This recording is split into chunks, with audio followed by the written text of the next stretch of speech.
Honorable members, please be seated.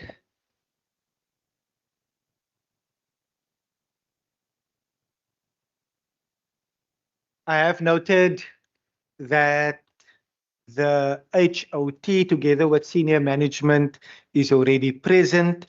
I will now note the secretary.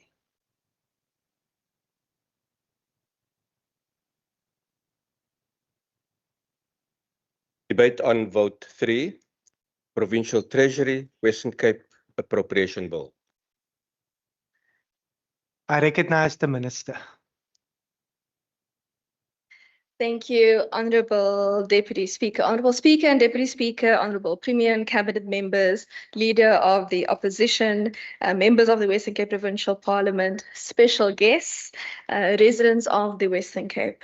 Today, I present the 2026-27 budget for Vote 3, Provincial Treasury, under a theme that speaks directly to the fiscal reality of this day. If the Western Cape government is to deliver growth and jobs, then the Provincial Treasury must match that task with discipline, with speed, and with care.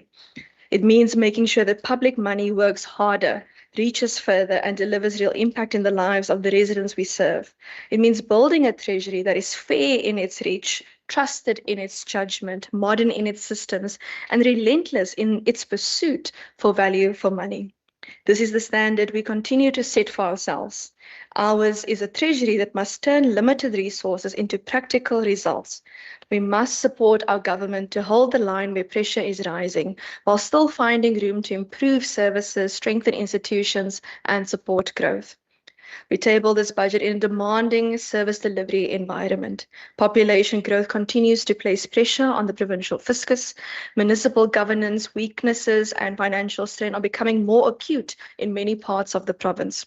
Infrastructure backlogs remain stubborn, while the cost of maintaining and expanding services continue to rise. Against that backdrop, the Provincial Treasury remains firmly focused on its central task, which is to protect the financial health of the Western Cape and to strengthen the systems through which government delivers. In order for our government to deliver growth with discipline and care, the 2026 MTEF positions Provincial Treasury as a strategic enabler of fiscal sustainability, service delivery, and economic resilience within a constrained funding environment. Our budget aims to secure alternative funding sources, modernize procurement, strengthen the capacity of our Western Cape Gambling and Racing Board, and deepen our support to municipalities. We thus table a budget of 420.069 million rand for 2026-27, 414.311 million rand for 2027-28, and 426.947 million rand for 2028-29. Deputy Speaker, even within a constrained national fiscal environment, Provincial Treasury continues to provide stability, oversight, and direction across the Western Cape system of government. Through the 2025-26 financial year and within budget, we carried out our mandate with discipline and with a clear focus on keeping the province's finances sound. A major part of that work has been our direct support to local government. Through the Western Cape Financial Management Capability Grant, we transferred 22.17 million rand in the concluding 2025-26 financial year to strengthen municipal governance, improve financial systems, and support more sustainable service delivery. That support is producing practical outcomes in municipalities where better financial management can make a real difference to daily lives. In Prince Albert, we supported the rollout of smart utility meters. In Saldanha Bay, we backed the development of a formal revenue enhancement strategy. In Bergrivier and Oudtshoorn, we supported work on cost-reflective tariffs. In Cape Agulhas, we assisted with the development of a development charges policy and calculation tool. In Overstrand, we supported a feasibility study for a credit control and debt collection unit. In Kannaland, we are supporting municipal performance management data system and the rollout across the municipal organogram. In the Overberg, we supported revenue enhancement and optimization for municipal health services, tourism enhancements, a feasibility study and business plan for the Eilandkraalsmond Holiday Resort ownership restructuring, as well as a feasibility study for the establishment of a crematorium. We supported Hesekwa with asset verification. We supported Matsikama with replacement of induction meters, Beaufort West with a comprehensive cost of supply study and revenue optimization within a changing energy landscape, and Langsburg with restructuring and modeling of water tariffs to optimize revenue and enhance water management. And we supported 3 municipalities through financial recovery plans, Beaufort West, Kannaland, and Theewaterskloof. Kannaland and Theewaterskloof are in their first phase, with the first statutory reporting deadline approaching soon. And Beaufort West is in phase 2 of its recovery plan, focusing on stabilization. While progress has been made, discipline in implementing the financial recovery plans will be key to progressing these municipalities to financial sustainability over time. These are a few of the focused interventions that speak to a wider approach of how we are helping municipalities to build the tools they need to manage revenue better, to plan with more accuracy and sustain services over time. At the same time, we continue to modernize our systems through which government buys, plans, and accounts. Important groundwork has been laid for our evergreen legacy systems, including the e-procurement solution, electronic supply chain management, and our procurement planning toolkit.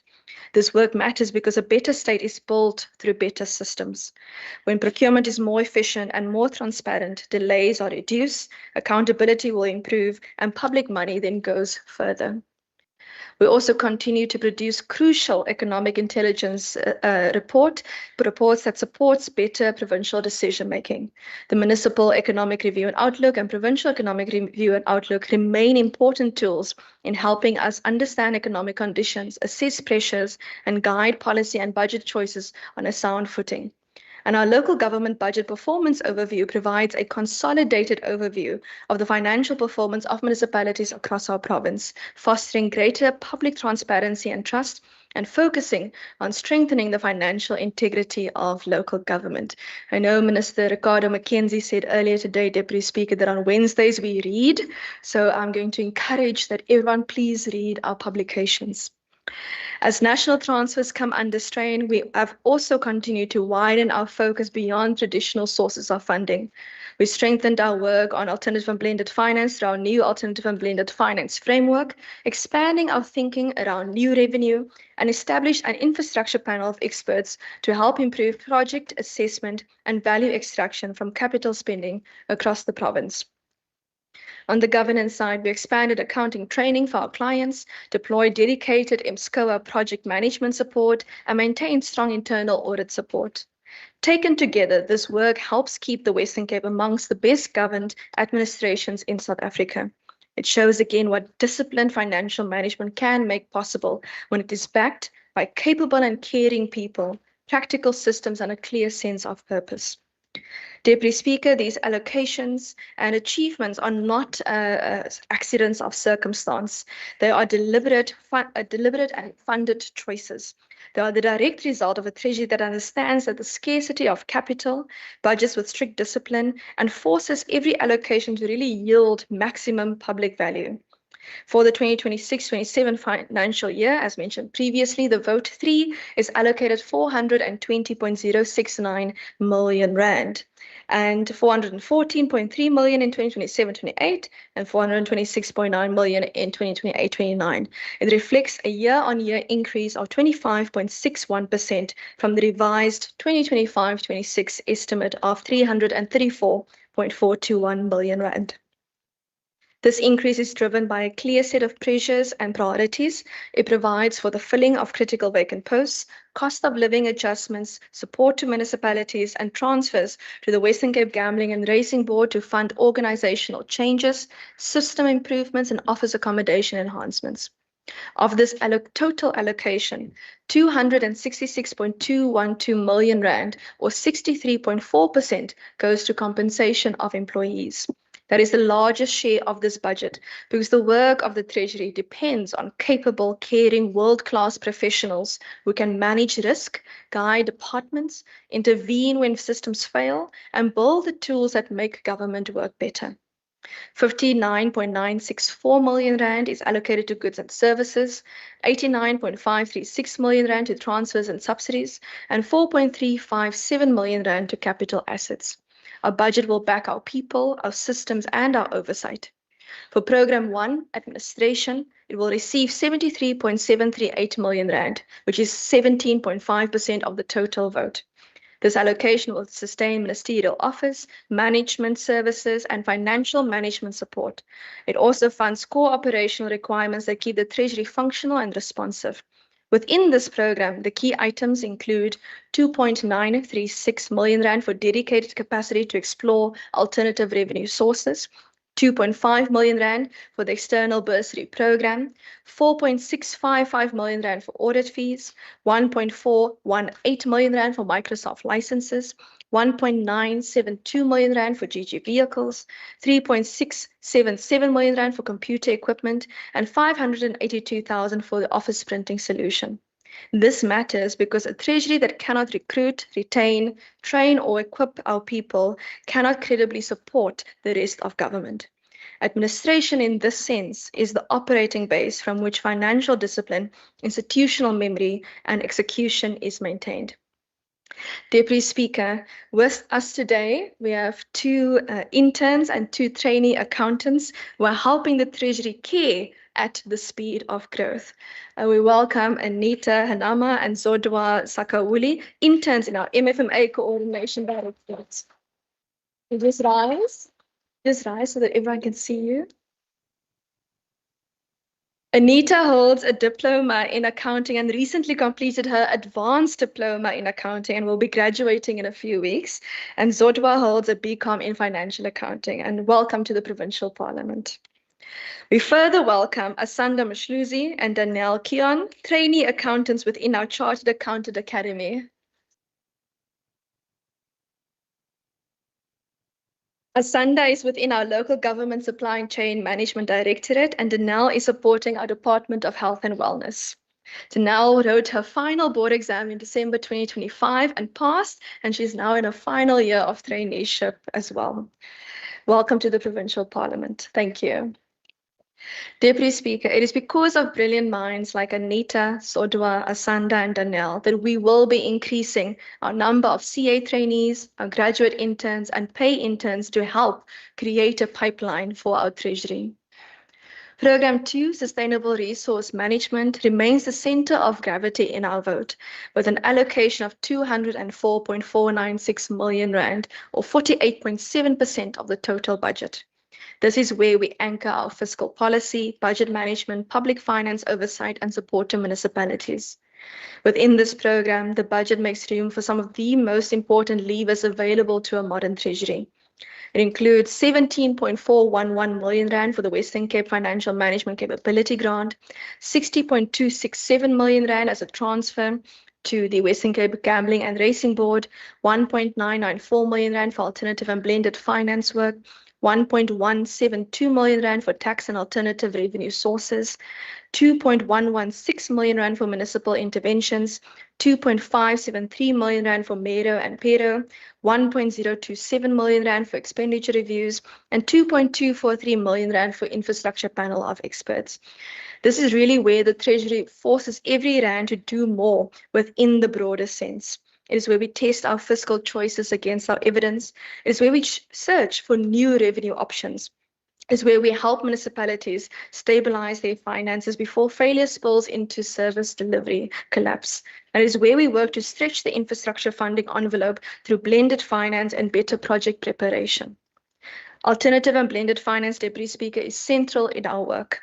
Recognizing the scale of infrastructure backlogs and the limits of traditional funding, the Treasury is investing in dedicated expert capacity to operationalize the ABF program.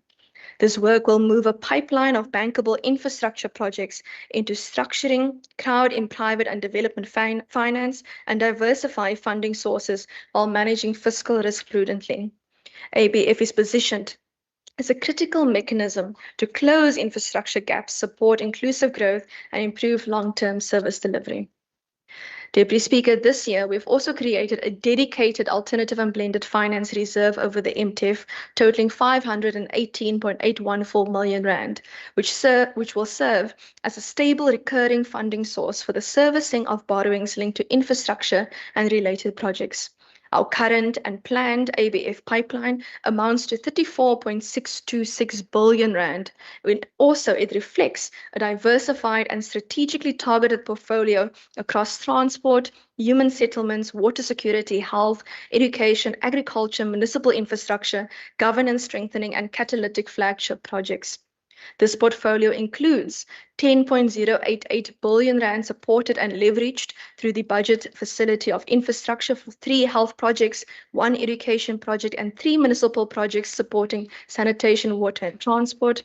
490 million rand supported, assessed, and monitored through 2 public-private partnerships supporting road and ecological infrastructure, and 24.048 billion rand in collective alternative and blended finance projects across our government, secured, supported, funded, or leveraged. Our Department of the Premier received donor funding supporting energy resilience totaling 12 million rand. Our Department of Social Development created a special purpose vehicle, the Cape Care Fund, having leveraged 253,000 rand. Our Department of Agriculture leveraged 140 million rand in agricultural partnerships. Our Department of Cultural Affairs and Sport has leveraged 77 million rand in youth, sports, and cultural partnerships. And our Department of Local Government has leveraged 72 million rand in project preparation and transaction support to facilitate alternative and blended financing for municipalities through the SECO and IFD organizations. We are working with the Department of Economic Development and Tourism on tourism research to assess the impact of international tourists on our economy and related revenue strategies. And we are supporting the Department of Environmental Affairs and Development Planning with the development of biodiversity credit schemes. And we are working with the National Treasury and World Bank to create a credit guarantee vehicle to de-risk projects in energy, water, and the transport sectors. Deputy Speaker, support to municipalities remains a clear priority in this budget.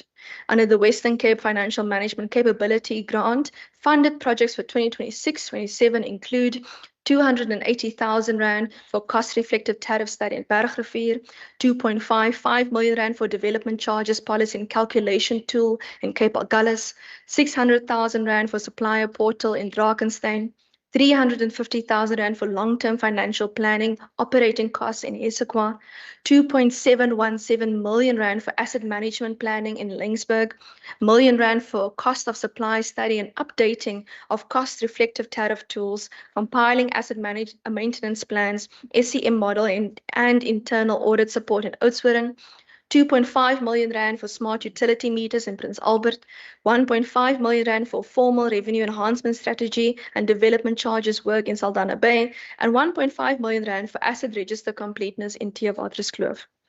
The funded project package reflected in the presentation totals 12.997 million rand for 2026-27 as per our vote. We will further set aside 10.031 million rand for future projects from municipalities for this financial year, as completed business plans are approved aligned to the grant criteria. For 2027-28 and 28-29, we will allocate 24.002 million rand and 24.746 million rand for this grant, showing that the grant is increasing each year. Deputy Speaker, I wish to welcome Alderman Lindile Ntsabo, Speaker of the Overstrand Local Municipality and MMC for Municipal Public Safety, Mr. Andrew Komane, in the box with us today. Can rise. They join us in the audience today, and their municipality was also a recipient of this grant in the 2025-26 financial year. Each one of these interventions deals with a practical pressure points, tariffs, billing, asset registers, revenue collection, development charges, supplier systems, internal controls. These are the mechanics of whether municipalities can keep lights on, keep the water flowing, maintain assets, and budget on a credible basis. Program 3 in asset management will receive 87.692 million rand, or 20.9% of the vote. The program is central to our drive to modernize systems, improve supply chain management, and support more efficient infrastructure investment. Key items in this program include 8.002 million rand for the Provincial Treasury Evergreen Legacy Systems, covering the e-procurement solution, procurement planning toolkit, electronic supply chain management, IT service management, supplier evidence bank, and e-learning tools. It also includes 1.5 million rand for application transformation readiness, 3.563 million rand for the Provincial Treasury Data Centre, 5.117 million rand for the Western Cape Financial Management Capability Grant within the program, and R1 million for the Smart Procurement Conference. Deputy Speaker, this program is about making it easier to do work with government and making it harder to misuse. When procurement planning is weak, departments end up buying late, they pay more, and they deliver less. So when systems are fragmented, information arrives too slowly to prevent waste. When supplier verification is clumsy, good businesses are then discouraged from participating. So this allocation responds to the reality by backing a procurement system that is faster, cleaner, more transparent, and better aligned to service delivery. Deputy Speaker, during the 2024-25 financial year, 34.6% of the Western Cape government's total procurement spend, amounting to 6.84 billion rand, was awarded to women-owned businesses. This was the first time in the history of the province to surpass the National Treasury's 30% benchmark, and represents a steep rise from 23.4% in the 2023-24 year. It may also be the first verifiable instance globally of a national or subnational government achieving a minimum of 30% of its total procurement spend directed to women-owned businesses without set-asides or mandatory subcontracting. This achievement is a result of years of reform, growing a diverse pool of suppliers, and investment in digital tools such as the Western Cape Supplier Evidence Bank, which makes it easier for departments to identify and contract with credible women-owned suppliers who can get the job done. It demonstrates the direct effect of integrated digital supply chain tools with procurement reforms. And we are now working with the World Bank to verify whether this is indeed the first time a government or subnational government in the world has surpassed that 30% milestone without set-asides or mandatory subcontracting. And with that, Deputy Speaker, I wish to welcome Renisa Gabriels, the Head of Operations and representative today of one of our women-owned businesses who do business with the Western Cape Government, the DLK Group. They provide IT services to the value of 46 million rand to the Western Cape Government, and I convey my message of appreciation for the work that you do, and as well to the owners of the organization. Just so by the way, they also do IT services for health and wellness, Minister Wenger. I also welcome Shala Grantham joining us today, representing Grober Medical Supplies. The province directed 53.7 million rand in procurement spend to this enterprise for the provision of medical supplies. Integrating supplies like Grober into our system is a direct outcome of a procurement model designed to expand market participation while securing the material needs of our healthcare sector. Welcome today. It's important, Deputy Speaker, that we show our young girls in our province that we cannot grow our economy without them. So really welcome to the Western Cape Provincial Parliament. Program 4, Financial Governance, receives 54.143 million rand or 12.9% of our total allocation. This program strengthens accounting services, corporate governance, risk management, audit support, and broader compliance support across government. Within this program, the budget provides 500,000 rand for the Western Cape Financial Management Capability Grant, 677,000 for the MSCOA Project Manager, 280,000 for accounting training to clients, 354,000 for internal audit support, and 500,000 for internal audit and risk management research. This work, Deputy Speaker, is often less visible than a road or a clinic or a school, yet it does shape whether those assets are properly budgeted for, properly accounted for, and properly protected. Financial governance is where public trust is either built or it could be lost. It is where we must check whether our bad habits are corrected early, where we must check that the risks that are surfaced before they turn into losses, and where the province protects the standard of administration that residents expect from us. Taken together, these allocations reflect a treasury that understands its multiplier role. We manage a relatively modest departmental budget, the smallest budget of the province and the smallest treasury in the country, to support 13 provincial departments, 30 municipalities, and 11 entities. That is the true reach and impact of this vote. Our impact is measured by how effectively we help our government spend, plan, procure, account, and govern. Every rand leveraged, every improvement in a procurement process, every stronger municipal budget, every better tariff model, every cleaner audit outcome, and every credible infrastructure decision carries effects far beyond this department. Deputy Speaker, this budget does not pretend that the environment is easy. It does not assume that fiscal pressure will ease on its own. It responds in the only way a serious treasury can respond, and that is by building capability, by modernizing our systems, by making sure that we're backing our municipalities where they are weakest, by widening the search for revenue and finance, by guarding the financial integrity of the province with a steady hand, and by showing we care with our capabilities, our capacity, and through our discipline.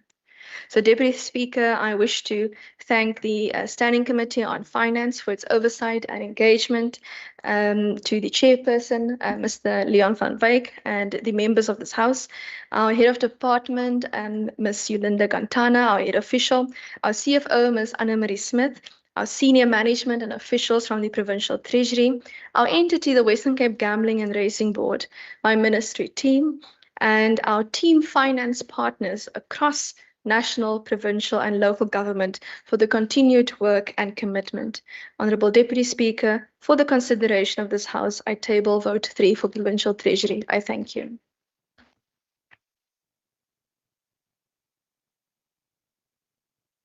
Thank you, Honourable Minister.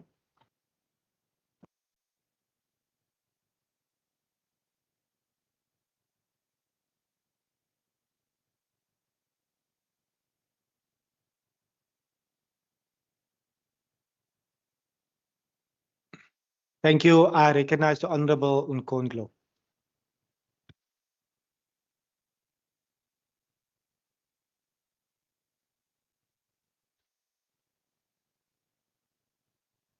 Honorable Deputy Speaker,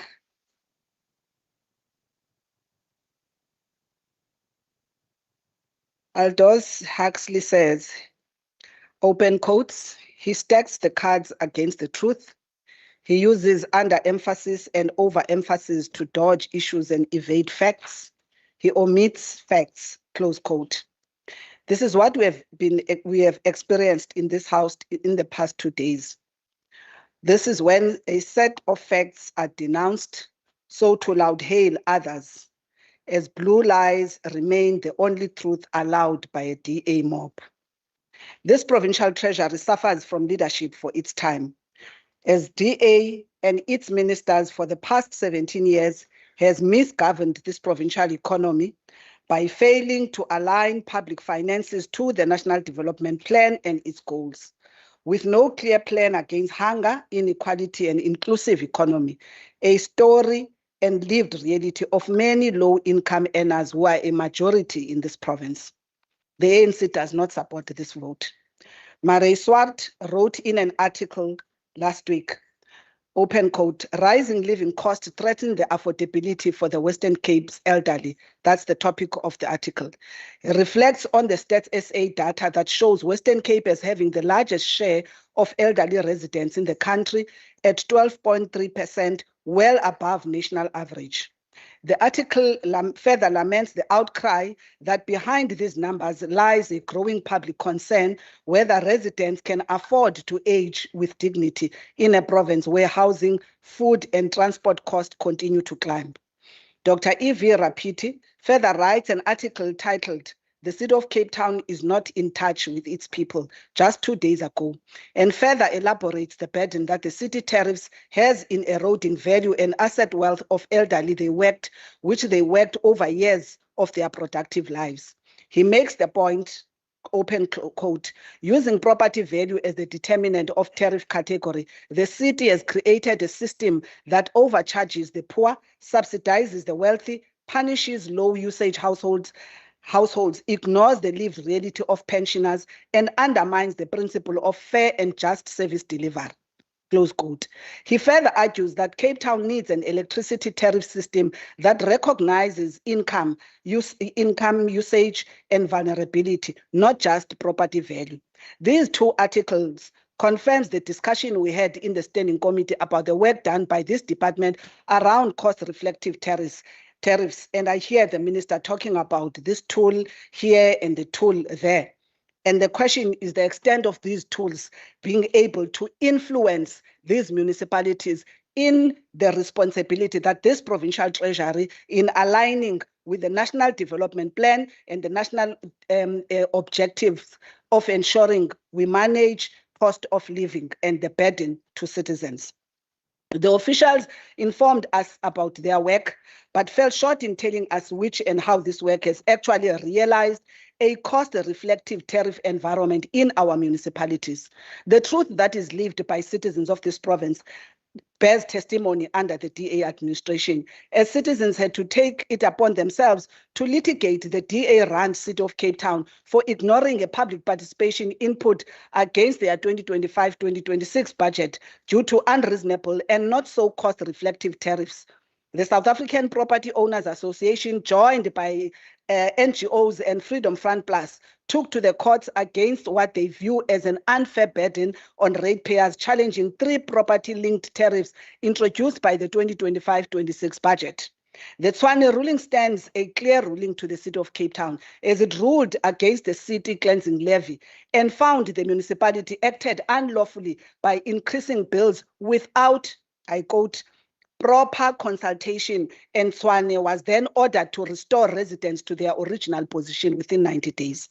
It is actually hypocritical that this very DA and Provincial Treasury has initiated a court action against the Public Procurement Act of 2024. And one of their arguments is that the NA and NCOP failed in their duty to facilitate meaningful public participation. This is laughable. Talk about throwing stones whilst the glass house is cracking.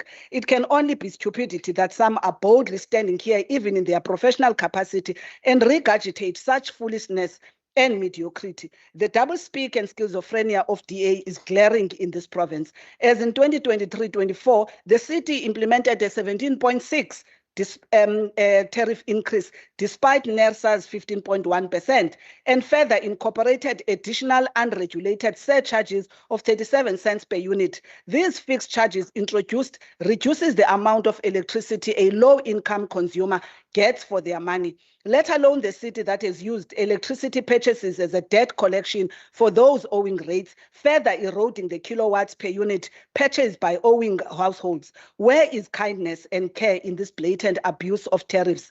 The city is not alone, with Breda Valley Bergrivier also criticized on the application of tariffs. Another DA municipality, Cape Agulhas, was found wanting when it imposed a whopping 620 rands monthly surcharge on residents and businesses that installed solar power. A twisted decision if you think this premier in 2019 in his candidacy with this minister were choking in their voice, promising plug off the Western Cape economy from the national grid. And to date, this economy is classed tied to Eskom grid. DA suffers from dissociative identity disorder, a complex mental health condition where the carrier personality fragments into 2 or more alternating personalities. Like DA, when SEPS is in the room and commissioners, Minister Kodongwana was in here, and all praises to them. In their absence, they are highly criticized with national government. Municipalities that talk left, as Member Bryant introduced some warped working class liberalism, but walk in the extreme right wing as proxy of the orange men, the champions. The 12,468 million, a 16.65% reduction of local government budget office, 11,844 million in local government finance 1, and a further 28% decrease, with 14,374 million rand of local government finance 2. How is the functions of the various of these sub-programs help sustain municipal fiscal resources? We continue to be told by officials of this department of the great analytical work and reports they produce to share and advise the various municipalities as directed by PFMA. The question, though, is still outstanding if the extent to which these reports are appreciating this intel and actually utilizing the observation and recommendations to relook at the socio-economic challenges and innovation required to drive agility in local economies and prudent municipal resource management. GDPR capita in page 28 of the Central Karoo Mero book states that the Central Karoo had the lowest per capita GDPR in 2024, and as such, highlight clear differences between the city and rural districts. And the varied economic realities of the urban-rural divide continue to show the challenge of economic development, which the book says, open quote, district differences in GDPR per capita help identify where economic support measures may have the greatest impact. The question is, how is this budget allocation tampering with this trajectory that reproduce underdevelopment on the basis of your geography, on the basis of an apartheid geography that we inherited, where vulnerable local economies are deliberately excluded to the benefit and the dividend of economic development? When are we deliberately disrupting this order so that urban economies also, which are struggling, are able to deal with the pressure of urban growth and in-migration? Laingsburg's Gini index regressed from 0.509 in 2021 to 0.521 in 2024. And this is coupled with wage distribution levels of a concentration of low-income earners at 0 to 1,660, with 51.9% of this population defined as poor, living at lower bound poverty line, which is 1,109 per person per month. This figure does not even equal the average food basket price at 5.3 thousand, with cost staples measured at 2.8 thousand and minimum wages. In page 84 of the budget book, Provincial Treasury makes a claim that it has adopted a forward-looking approach and used Pero and Mero intelligence to guide trade-offs, funding shifts, and risk-informed decision-making in its reprioritization to channel funds towards high-value programs. Please show us in which areas this budget has done that to respond and shift the needle of poverty and low-income patterns that sustain inequality in the provincial economy, so we could deliver the high-valued jobs. In page 106, a 7.5 million has been reallocated, meaning it was unspent from the last financial year to appoint an expert support for implementation of alternative blended finance. This is about 4 times an annual salary of an HOD in a provincial department. That I'm sure could have been spared for establishing a full sub-program with its staff of public finance specialists with requisite skills. We must consider alternative blended finance as a funding alternative spoken to passionately by the minister, and that has been adopted by this government. So surely this department must have internal capacity to manage this critical funding approach. Can I proceed? The budget for consultant in this provincial treasury in Program 1 administration has increased by 1,818.95% from 153,000 in the last financial year to 2.936 million, and 861.29% increase for catering in this very program from 31,000 in the last financial year to 298,000 this year. We wish to request to the provincial treasury, with a 45.70% increase of the infrastructure budget of 12.568 million in Program 4, that under the infrastructure project site visits, they consider and report to this House through the Standing Committee about the situation of gangsters and criminal syndicates that are involved in infrastructure projects in the municipalities and provincial projects, like in the School of Skills in Manenberg, where project cost has increased from 48 million to 161.7 million as the site is being manned by gangs. During our engagement with emerging contractors in the garden route, the blatant employment of undocumented and illegal immigrants was decried by these contractors, reporting this criminal act by contracted companies of public infrastructure projects, an act that is against the law and current immigration laws and the BCCEI regulations, which is the Industry for Civil Engineering. These big construction companies are enjoying an unfettered privilege of using their higher CIDP grading experience and financial muscle to outcompete these low-grade contractors who can only manage just subcontracting. This includes a black woman-owned company with grade 5 CE and grade 4 GB, who is also reduced to subcontracting with a C of many other grade 1s, who are lounging in less than 50,000 subcontracts, where they are grouped in some instances as has 6 women companies to a road project in Thembalethu for 3 parts of such a road. One woman from Conville, who has a painting company, told us of last securing a painting job in 2015, and even with developments in her area, she has been submitting her bid with no success. Also, we would love for Minister, in your celebration of women-owned companies, that you also consider these women in the infrastructure projects. This situation painted a picture of some of these infrastructure projects delivered in the main at the back of emerging contractors,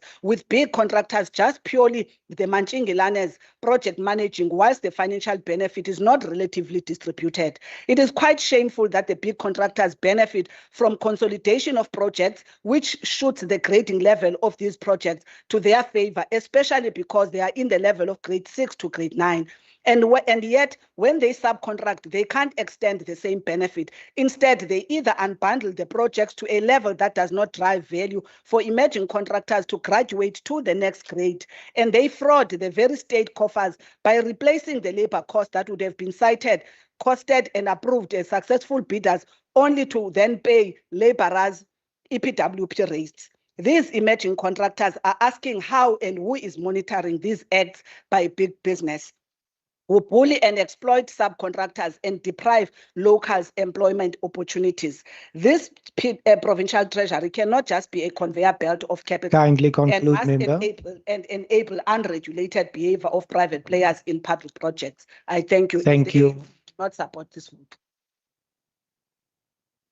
Thank you, Honorable Unkondlo. I now recognize the Honorable Brunkhuis. Thank you very much, Honorable Deputy Speaker. Honorable Speaker, in accordance with the current ongoing challenges, mainly affecting communities on the Cape Flats and townships, the Al Jamaa Party views the 2026 budget cycle as a crucial time for economic transformation towards effective service delivery. This province is well known for underspending budgets in sectors such as health, education, and community safety. Al Jamaa calls on the DA-run province to take heed of President Cyril Ramaphosa's call that 2026 is a year to fix local government and stabilize the economy. This means that the budget must be practical and pro-poor. The economic growth, which the province so often boasts about, ignores key factors such as balancing it with social needs, sustaining social protection, address poverty with sustainable outcomes, create long-term job opportunities, tackle the failing infrastructure in communities where people often have to endure sewage overflows, and more support for SMMEs. Al Jamaa reiterates that the 2026 budget be used to establish economic stability that will bring about rapid and meaningful changes in the lives of the most vulnerable communities. I thank you very much, Honorable Speaker. Thank you so much, honorable members. Before we proceed, if there is any mobile device or laptop device, if you are able to ensure that it is on silent. I now firstly recognize in the order. Are you no longer raising a point of order, Member Adams? Okay, Member Syed. Honorable Deputy Speaker, I've just been notified, and I think I saw it now, that Member Adams was supposed to be the speaker after Member Nkondlo. If you look at this particular, not sure whether they changed it. It says here Nkondlo, Petrus, and then Brunkhuis. So I just wanted to know whether the member of the Patriotic Alliance is still going to be on the speakers list and whether it was corrected. Thank you. No, thank you so much for raising the matter. I'm going to recognize the Chief Whip as we, as presiding officers, receive the speakers list. Thank you very much, Honourable Deputy Speaker. Honourable Deputy Speaker, we received updated speakers list this morning from the Patriotic Alliance indicating that Mrs. Member Petrus won't be speaking on any of the votes. And the speakers lists were updated with where the members asked for space. They did not ask to participate in vote 3. Let me firstly engage the table staff.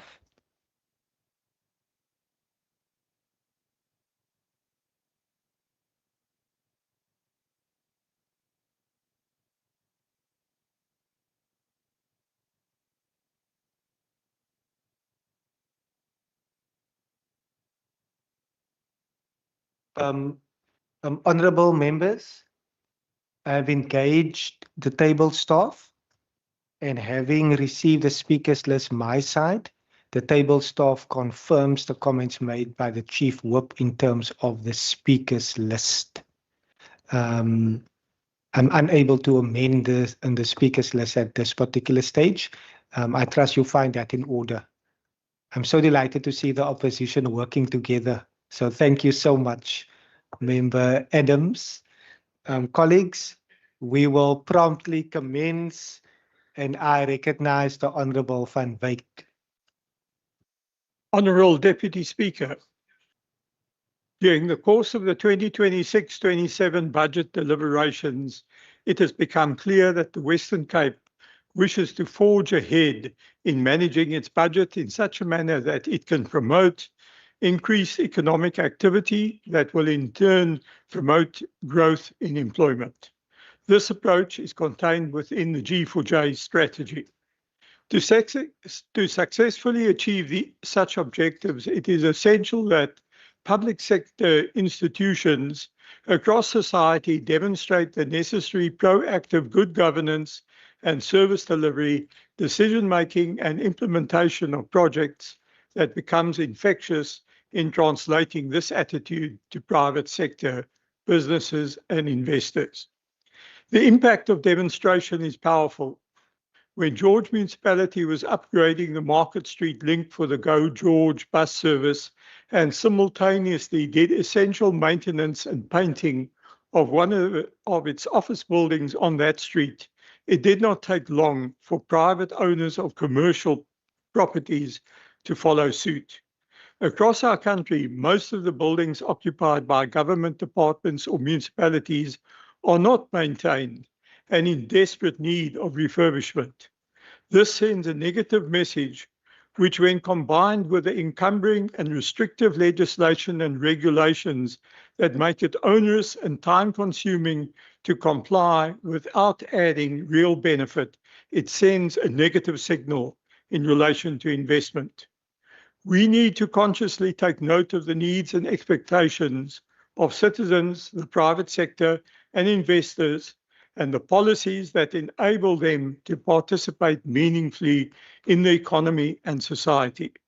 It is therefore the attitude of the public sector displayed through its actions in practice that becomes a positive signal to the investors. The Western Cape budget has been tabled and serves to chart a way forward in targeting improvement and economic growth. This has been achieved through applying the 4.25% increase in the provincial budget to give practical effect to the objectives of enabling citizens, the economy, and society. The poor policy choices that have been taken by national government are reflected in dismal economic growth and the fiscal constraints reflected in the budgets of recent years. The ANC have been architects of this, driven by corruption and the inability to deliver services and to govern. And this has affected all of our citizens. We only need to take a glance at the challenges being faced in other provinces when comparing the work being done by our education and health departments.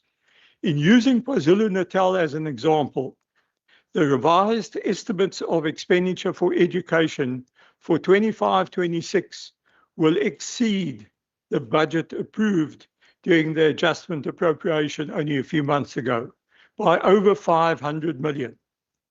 Their budget increases by 3.7% above the 25-26 revised estimates. However, this leaves financial pressures of 1.8 billion rand in 26-27 as 3,000 teacher posts are unaffordable. 1,600 schools are in need of refurbishment or upgrades, with expenditure on goods and services, in other words, school learner materials, declining by 5.5% in this year compared to last year. Also in KZN, the Health Department's revised estimated spending for the 25-26 year is expected to exceed the amount in adjustment appropriation by 4 billion rand. For 26-27, the health budget is 1.8 billion less than the revised estimates. This means that the compensation of employees figure will be almost 100 million rand less than has been spent in this current financial year, with goods and services 1.4 billion rand less. These examples sketch how the Western Cape has been more effective in managing to balance the two biggest budgets. The examples also demonstrate that a growing population requires well-run education and health services. The funding of these needs are not sustainable in an environment of economic growth below 1%, as we have experienced over the past decade.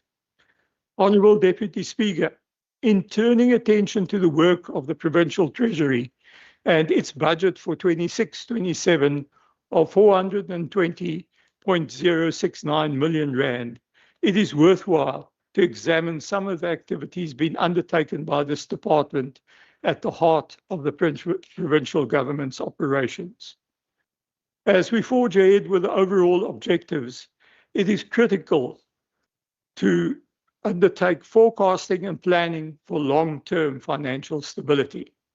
Provincial Treasury has been examining our portion of our 26-27 own generated revenue arising from motor license fees and gambling revenue, being 130 million in this projected financial year, how that can be used as a reserve fund that can be applied as annuity revenue to support the payment of interest if the Western Cape government were to raise a loan of 1.3 billion rand payable over 10 years, being the example based on the provision for this year. Over the MTF, this reserve will be expanded to 518.8 million rand. This is one of the complexities being examined in exploring the establishment of an alternative and blended finance, also known as an ABF, portfolio that will enable additional infrastructure projects to be undertaken. Planning is underway on a number of projects for which budget facility for infrastructure applications are being prepared. This includes schools as part of the Rapid Build Schools program to the value of 2.5 billion rand, sanitation and water security projects for Drakensberg and George municipalities to the value of 2.3 billion rand. My City Phase 2A for the City of Cape Town to the value of 4.7 billion rand and 600 million towards the development of one of the first phases of the new Tygerberg and Metro hospitals. In addition, there are infrastructure projects to the value of over 24 billion rand that would assist to propel economic growth. It is expected that many of these projects will require partnership funding and participation in the form of grants, donor, concession funding, or development facilitation funding to ensure they come to fruition. Provincial Treasury has also created reserves established from revenue receipts to cater for unforeseen and unavoidable expenditure, and a stabilization reserve to mitigate in-year fiscal risks or revenue shocks arising across volatile cycles. Provincial Treasury undertakes annual strategic integrated municipal engagement processes with municipalities that focuses on the alignment, responsiveness, and sustainability of integrated development plans, budgets, and infrastructure pipelines. These engagements are crucial to ensure that policies and planning are integrated to ensure development takes place across the province. Municipalities are increasingly facing challenges in relation to their own financial sustainability in terms of debtor collection rates, the setting of cost-reflective tariffs for services being delivered, dealing with water and distribution losses, maintenance of infrastructure, and identifying indigent households to receive free basic services. The affordability of municipal services and any tariff increases is under pressure as households find it increasingly difficult to make ends meet given poor economic growth and only modest prospects of employment.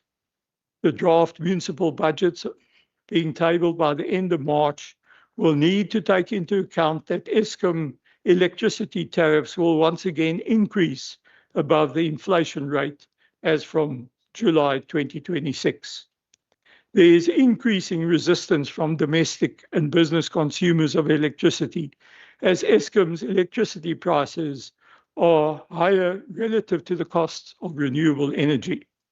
It will become imperative that electricity reforms are urgently implemented to enable the integration of energy purchased from renewable sources into national and regional grid networks to provide electricity at a more affordable price. Water security and resilience is also becoming more urgent given prospects of a prolonged drought. In addition, the aging water infrastructure within municipalities will need to be upgraded and refurbished. It is worth noting that many municipalities are experiencing water distribution losses exceeding 20%. This will require replacement of networks over a period of time. Apart from focusing on energy and water, provincial departments have ongoing engagements with municipalities in the areas of promoting economic development and tourism, the township economy, agricultural initiatives, expanding exports, development planning, being some of the examples of collaboration. In this way, the province is assisting municipalities in their role to enable the growth of local and regional economies and employment as we all strive to meet the objectives of the Growth for Jobs strategy. In conclusion, Deputy Speaker, I would like to take the opportunity to thank Minister Bartman, the HOD, and team at Provincial Treasury, not only for their excellent work in preparing this budget, but also for consistently working under pressure on regular deadlines ranging from debates to Miro documents to local government analysis, pushing boundaries on data analysis. The work being done by the Standing Committee is also appreciated. On behalf of the DA, I support appropriating 420.069 million rand for Vote 3, Provincial Treasury.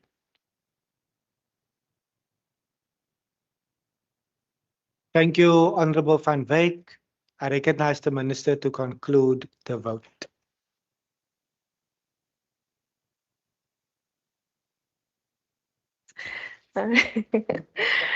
Thank you, Deputy Speaker. Deputy Speaker, I'm going to attempt my best to answer both the vote questions as well as the overall budget questions. I will start with just some of the general budgeting questions. In terms of cost of living, poverty, hunger, I just want to reiterate some information. So of our budget, 36.7 billion rand will go for growth and jobs. And if we want to know what does growth and jobs have to do with poverty, is we will be able to really decrease that pressure on our province if our economy is growing and if jobs is added to our province. It is a dignified life to be able to say that you have a job, that you're able to put food on the table. So we want our economy to grow. We want jobs to increase in our province. We are currently at 18.1% unemployment in our province. It is the lowest in the country. We still wanted to go lower. We have a new target that Premier set for us. He said, okay, now that we've gotten to 18.1, can we get to 10%? So as a province, we need to keep on working on reducing that unemployment amount. And if you're able to really work on reducing that unemployment amount, you're also going to tackle poverty in this regard. We are allocating 8.6 billion rand for safety.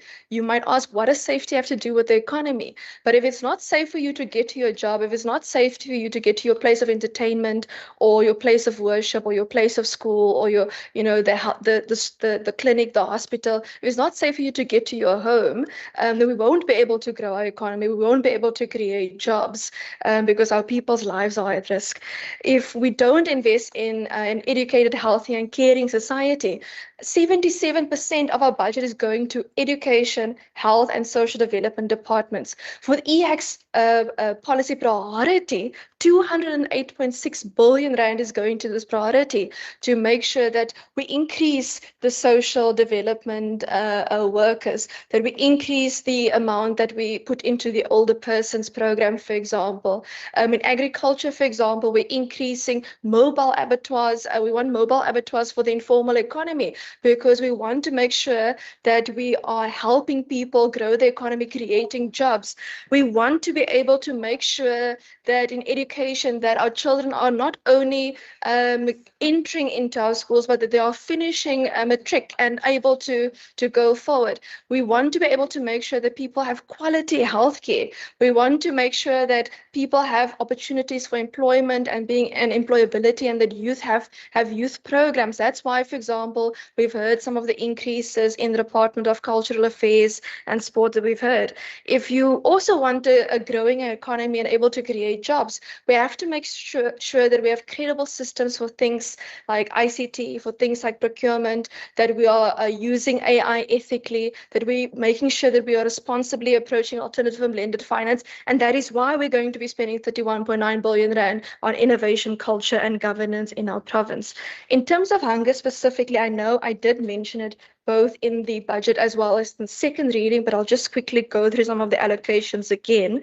In terms of nutrition specifically, separate to the disaster nutrition funding of adding 6.225 million rand into the budget, agriculture will be spending 64.41 million rand on food gardens.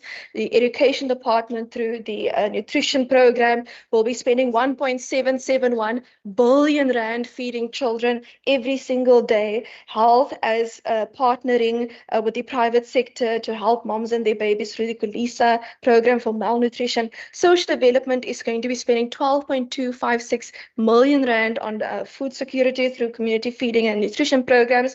They can be spending 56.736 million rand on food distribution centers and community nutrition development programs. And they're also spending 81.413 million rand on food relief under social distress. Now, the reason it is like that is because we have a transversal approach in our government.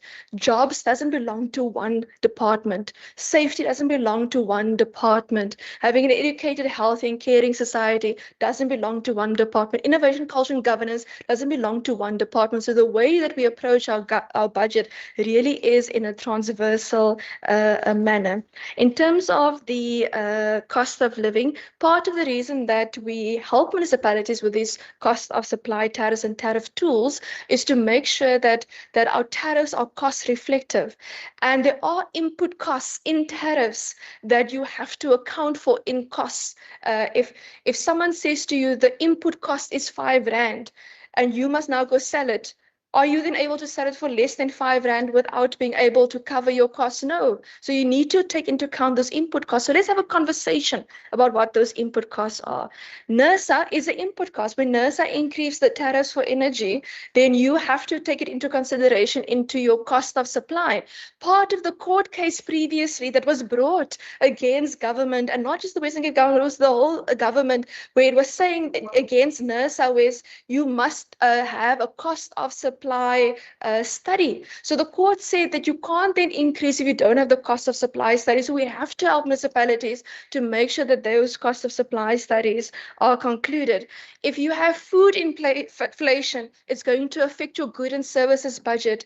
I was having a conversation a little bit earlier about medical inflation. If your medical inflation increases, then the 10 rand that you maybe have for those needles or pens or whatever, it's going going to be less, because if you're spending the same amount that you spent on needles, 10 Rand and 10 Rand again, and medical inflation is increasing, you're going to be able to buy less medical supplies in this regard. That's what it means. When you have rising fuel costs, for example, the impact of what is happening in the Middle East at the moment in terms of the conflict, you will start seeing that the input costs into agriculture is going to start increasing. You will see that the input costs in terms of GG vehicles, Minister of Mobility is going to come and say, this is going to be this is the impact that the conflict is having on us. Health and education has big budgets when it comes to fuel that they need to transport learners, EMS services. An ambulance needs to be able to get to someone. So if the petrol cost increases, if the diesel cost increase, that's an input cost. So that increases the budget, and that is the type of pressure. Residents also feel that exact same pressure, residents, households. Part of what we are doing in the Western Cape government in our energy and water portfolios, again, I know this is outside the vote, but it was asked of me, Deputy Speaker, so I'll just quickly go through some of these items. On page 117 of our overview book, you will see that there are it's 6, 7, 8, 9 departments where 452.529 million Rand will be spent on our energy portfolio. It is from things like energy capacity to affordable energy solutions, alternative energy procurement mechanisms and platforms, LED lighting, solar PV. It is to make sure that we have industrial decarbonization, sectoral emission target program. For example, we are helping with IBP procurement. We're helping with grid and transmission infrastructure upgrading and planning. We're assisting with project preparation facility. Agriculture came and said they want solar PV for farm worker homes, for example. Those are things that affect cost of living. We said, for example, we want to make sure that we are going forward with green hydrogen with the 3 Cape proposal. We said that we want to make sure that we have additional capacity when it comes to energy, and also municipalities have to then finish their respective master plans. So some municipalities unfortunately don't have the same capacity as maybe some bigger municipalities or even the province. So some of this money that we're putting on the table is to help with the technical and specialized skills that municipalities require in terms of energy. And we are well on track for 2035 to become an energy net exporter, bringing in 5,200 megawatts into the system by then. In terms of water, for example, there are 3 key departments in our water portfolio, same page of the overview book, that we are allocating 177.942 million Rand for water. It includes, for example, clearing of invasive alien vegetation. We all know if you have alien vegetation in the river, it's going to take up more water. But not only is it going to take up more water, the Minister of Infrastructure is going to come when there's another disaster and say we need more money to clear the alien vegetation, because if we don't and a disaster comes, then it's going to affect the infrastructure. So it's important that we invest in alien vegetation clearing. It is important that we invest in BFI programs, for example, for ecological infrastructure preparation, because if we don't look after our infrastructure, if we don't plan for the amount of people that are moving into the Western Cape, then we are going to run into a problem. We need to make sure, for example, bulk raw water supply, water balancing reservoirs, telemetry and installation of additional bulk water meters, groundwater augmentation, as well as the drought response of municipal borehole support and potable water tanks for municipalities. I know that the respective votes have also gone into great detail as to where these particular programs will be. But part of the reason why energy and water is part of growth for jobs is because you can't grow an economy, you can't create jobs if the basics is not in place. So we said energy and water is important to us, so we're going to allocate funding extra for energy and water. In terms of employment and employability, and this is also again across programs, the Year Beyond program in DCAS is increasing with 15.764 million Rand. The MOD expansion is increasing by 15.8 million Rand. The Community Resilience program in POX is increasing by 18.588 million rand. Mental health for youth in social development is increasing by 6 million rand. Independent living for young adults is increasing by 9.5 million rand. The street coaching program in DCAS is increasing by 20.961 million rand. The job seekers travel voucher, where you can go and find work, is increasing by 5.080 million rand. Agricultural education and training, because Minister Meyer said that we need to make sure that agriculture has a pipeline. It's increasing by 18.5 million rand. Mobile e-centers in the Department of the Premier is increasing by 21.5 million rand. The e-kiosk for digital services, because if you want to find a job, are you able to have Wi-Fi for the job you want to find? So we're going to increase the e-kiosk for digital services with 6 million rand. We're going to increase our graduate and pay interns with plus 34.372 million rand. The Department of Economic Development and Tourism is creating a new enterprise and employment development outcomes fund to leverage private sector funding. We're adding 3.098 million rand. The Department of Cultural Affairs and Sport and Education said, you know what, schools and sport is important to us. It is important to redress. It's important to transformation in our province. So we're going to redirect 130 million rand for it. The Department of Cultural Affairs and Sports said we're going to increase our 1,000 stories program, so they're going to increase 9 million rand. Now I need to get through all the questions the opposition asked me, Deputy Speaker, including the ones that are not in vote 3. In terms of in terms of the tools for municipalities help, I'm glad that the members spoke about auctions. And while we're on auctions, Deputy Speaker, Minister Meyer said specifically that because we are dealing with foot and mouth disease in our province, things must be online, things must be digital. Please don't move animals around unnecessarily. So us in the Western Cape government, when we speak about moving with discipline, with care, we don't move irresponsibly like the ANC moves. We move to make sure that what we do, we're able to stretch our money as far as possible and making sure that we're actually looking after the safety of the people in our province. Police oversight and community safety is going to be working with the Department of Mobility, because the Department of Mobility is getting 80 million rand for diagnostic scanners.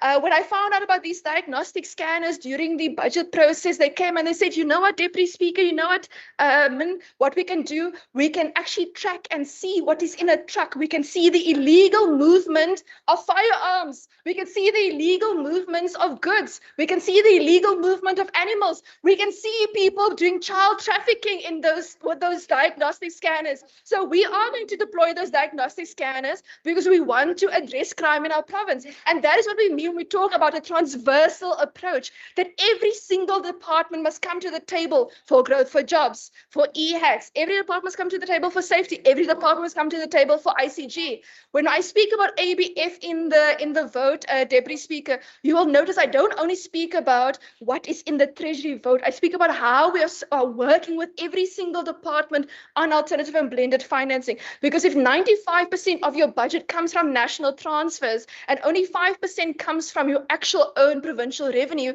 you need to start thinking differently. You need to start thinking innovatively about where is this going to come from. So we have to work with the private sector. We have to. And it's not just triple Ps. I know some of the members on the other side, they love to only ask you about triple Ps, but it is like 10 years ago that we've moved forward from just triple Ps. Some things are suitable for triple Ps and some things are not suitable for triple Ps. Some things like water, for example, you might want, for example, project finance. Some things are more suitable for concessional funding in terms of loans. Some things you might do off balance sheet, like a special purpose vehicle, like education's doing EduInvest. So the Department of Social Development is doing a Cape Care Fund. There are different models for everyone in alternative and blended finance. We're glad the member did bring up the Public Procurement Act. We have launched a constitutional action against the Public Procurement Act, and the member was going on about, we are complaining about public participation, but the member might forget that the NA included a whole new chapter after the bill was with all 9 provinces. It came to provinces through the NCOP. We were so-called consulted. It went back, and now you add a whole chapter, but you don't come back to us to ask us our views on this matter. Not only don't you ask us our views on the matter, majority of the things that we submit then during the process, you just ignore. You don't even take it into consideration. So we are going to the Constitutional Court. We're in the Constitutional Court. We've lodged our papers, and we will make sure that we fight this. But and this, Deputy Speaker, this particular case, because you can't bring a substantive matter directly to the Constitutional Court, but public participation, you can go directly to the Constitutional Court. We have substantive problems with this act as well. So with public participation, we are in the Constitutional Court, and we are also making sure that, because if you win the court case, everything else falls away. But if you don't win that court case, we still have substantive matters that we must lodge in the High Court on this Public Procurement Act, because you can't have 34% women-owned procurement in the Western Cape without set-asides and without mandatory subcontracting. And I ask you, why is it that other provinces can't do this? Why is it that people think that transformation and value for money is mutually exclusive? It is not mutually exclusive. We have shown evidence that if you are making sure that you increase the pool of your suppliers, that you're really able to make sure that you bring people into your system. Honorable Minister, thank you. I recognize Honorable Adams. Speaker, is the Honourable Minister willing to take a question? Honorable Minister, you are responding to questions, but let me ask, are you prepared to take a question from Member Adams? Deputy Speaker, because Member Adams wasn't allowed to do a speech earlier, I will take a question, and I'm going to try my best to answer whatever that question is. Honorable Adams, you may go ahead. Same Speaker, I don't know why the Honourable Minister of Infrastructure don't speak through you, but I was going to be nice with the Honourable Minister. And I was going to ask what type of Red Bull was the Honourable drinking? Because she's going on like crazy. The question has no relevance. Thank you, Deputy Speaker. Deputy Speaker, because the Minister of Health is sitting here, I just want to quickly show you quickly. This is the little bag that I got from the Department of Infrastructure. So I'm going to take the water bottle out. That's important for my hydration. I'm going to take the snackles out that my doctor said I must have a look at. And I'm going to take the closed Red Bull bottle that I have not even opened out to show the member that I have not had Red Bull. However, speaking about making sure that energy is important. Energy is not just important for your personal life, energy is also important for our government, which is why 452 million rand has been included into energy in our province. And that is also why, for example, the Western Cape IRP, we've received extra funding that we've leveraged from other organizations for the IRP so that we don't have to take on that funding on our own book specifically. So I'm glad that the member raised my energy levels, and the same in my personal life. We must invest in energy in the Western Cape government programs as well. Coming to just on the ABF funding, so what happens is, because we're doing an organizational redesign, those posts that we need are not there yet. In the meantime, while we do the organizational redesign, we must bring in the capacity. We must source the capacity. So that is what we're currently doing. And we're also working with organizations such as the World Bank to make sure that we have the technical ability and the capacity to deal with our ABF projects and our programs, so that by the time the department comes and says, Min, we want to maybe go out on loan, please can we go to National Treasury, or then we must be able to make sure we have the technical capacity to assess the respective projects. In terms of infrastructure, gangs, mafia, undocumented and illegal foreigners, I would please ask that the member just submit the respective matters directly to both DOI and Provincial Treasury. I don't recall having received a complaint on this particular member from the member that was speaking about it, Deputy Speaker. But if there's specific matters that we need to deal with between the Minister of Infrastructure that deals with the infrastructure and construction, and PT that also assists with things like procurement, please do submit those. And similarly regarding, I don't know the specifics of particular people losing bids, But please, it was also related to infrastructure, the conversation earlier, so if that can also be just sent to the Minister Simmers and myself so we can have a look at what specifically is being referred to. On SMME training, because we were speaking about SMEs and procurement. For example, something the Department of Social Development came to us about is we don't have enough suppliers, for example, in the Central Karoo. So one of the things we actually did as a provincial treasury and procurement is we actually went to the Central Karoo to help train people as to how our systems work, how procurement and working with the Western Cape government work, so that you can then do business with the Western Cape government. Because again, if you increase the pool of suppliers, you will have a diverse procurement system. You will then be able to have transformation without compromising on value for money. Deputy Speaker, I know also that the City of Cape Town has proposed a 10.2% reduction in general property rates. But again, we really do try to work with all municipalities as to when they need assistance with things like cost of reflective tariff tools. The ones I mentioned in vote 3 under the grant specifically are those that applied for the grant, and not every municipality has the same challenges. So if you, for example, want to apply for feasibility study for holiday resort in order to increase your revenue, in order to increase your finances in your province, that is something that you can apply for. Some municipalities might apply for systems for the indigent registers. Some municipalities might apply for smart meters for electricity or water in order to manage their particular matters. In Kanaland, for example, the electricity meters that National Treasury is doing through the transversal contract has already increased their revenue already by about 5%. So it just shows that, you know, every little bit counts. We need to make sure that we do the basics correctly, so we're able to make sure that our municipalities are financially sustainable. So please, if there is a municipality that has not submitted for some reason, please do submit and we go through those applications.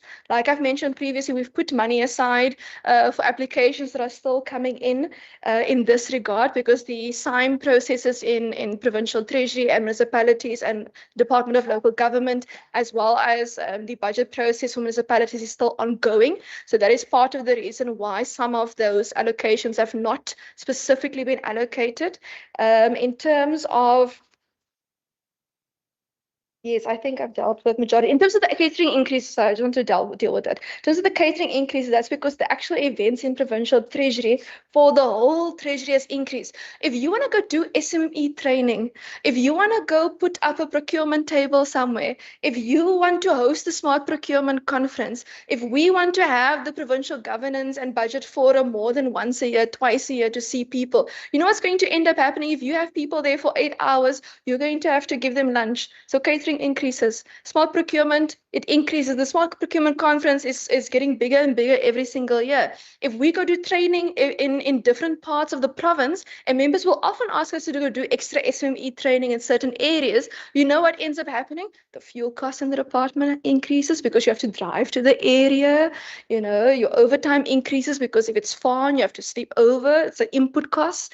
If you need to make sure that there's catering or food, that also increases because depending on the amount of people you have, depending on how big the event is, obviously we try our best to make sure that we have cost containment and that we really don't that we're not ridiculous in terms of our catering budget. But if you want the treasury to do more and to be more places, then it's only natural that the catering, the fuel, those type of things are going to increase, and that is what that is referring to.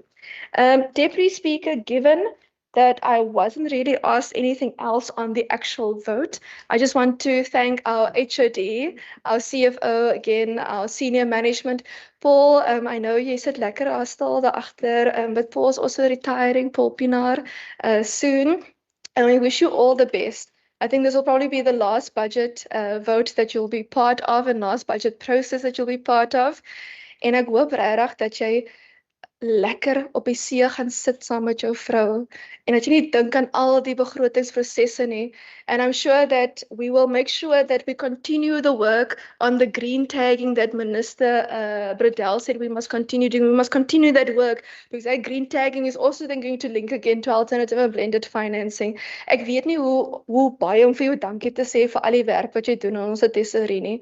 Just and to our interns, our accountants, trainees, please, when you finish your internship and your traineeship, I know the private sector is very lucrative, but we also need wonderful treasurers. So please take us into consideration when you think about your future plans. To our partners in the supply and procurement world, really thank you so much. It is not easy running a business in the current South African economy, not even the current global economy. It's not easy. It's and when you are a woman, even I can say, Deputy Speaker, in life we've seen over the years in history that there's been barriers towards women in our history. So the fact that we're able to speak about some of these achievements means that we are moving forward, and we need to keep moving forward. It's not enough. We need to keep moving forward to make sure that we really are a treasury that makes sure that we are able to bring people into our economy and help with that growth for jobs, for example. To the chairperson and the members of the committee, really thank you so much for the robust questions. Some of the questions, it always even gets you thinking, and we really make sure that we try to get as comprehensive of answers for you as possible. It is not always easy, but that's also your job, is to hold us accountable. To our partners in team finance, in the municipalities, Finman was at the budget a while ago as well, the national government, the national treasury specifically, the other provincial governments that we've been engaging with, Gauteng, KZN, and so on. Really thank you for team finance, everyone together. To my ministry, to my team there, really thank you for making sure that our treasury is running smoothly and making sure that all the T's are crossed and the I's are dotted. And just to my colleagues as well, really thank you for this process, because a budget doesn't just get put together by the provincial treasury. It is all the officials of our government come together and we agree on priorities. All our officials in government, we come together and we agree what is the best balance for our government.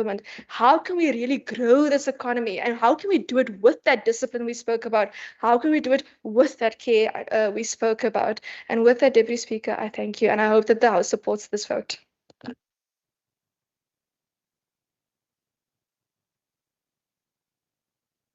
Thank you, Honorable Minister. That concludes the vote. Allow me to say thank you once again to the Minister's special guest on my left, as well as those that are in the gallery, HOT and the entire management team. Thank you so much. You are now excused from the officials' bay. And before I recognize the secretary to introduce the next vote, can I get an indication from the minister if he is expecting any guest? Secretary Somlomo, yes, the officials are supposed to be here. So we will give it 2 minutes.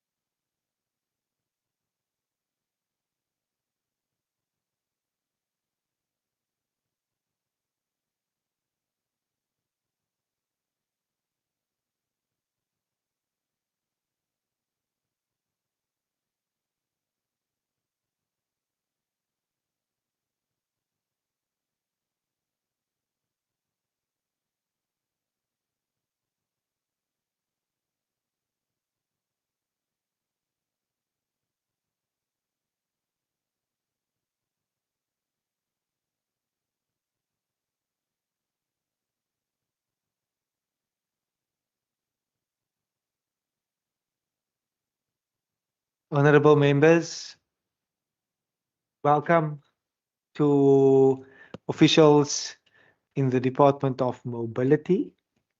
To any other person that is logged in for this particular vote, please feel welcomed. I will now recognize the secretary.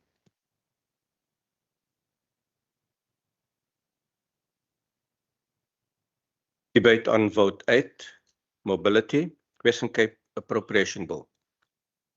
Honorable Minister, you may now proceed. Manbulele Sekela Somlomo and Bulise Inkulumbuso yephondo engekhoyo phakathi kwethu. Ndiphinde ndikwabulisa noogxa bam abakhe isigqeba sale province. Ndiphinde ndibulise amalungu ale ndlu yowisomthetho asuka kumaqela ngamaqela. Ndiphinde ndibulise amagosa e-mobility akhona phakathi kwethu. Ndiphinde ndibulise abantu endisebenzisana nabo kwiofisi kaMinister kaMobility apha ephondweni. Kwaye ndibulisa wonke umntu nomhlali walapha eMzantsi Afrika oxhomekeke kumsebenzi owenziwa yi-mobility ukuze bakwazi ufikelela kwezi ndawo abafuna ukuya kuzo. Deputy Speaker, good afternoon. Goeiemiddag, middagane. Honorable Deputy Speaker, mobility is often reduced to transport as buses, trains, and taxis.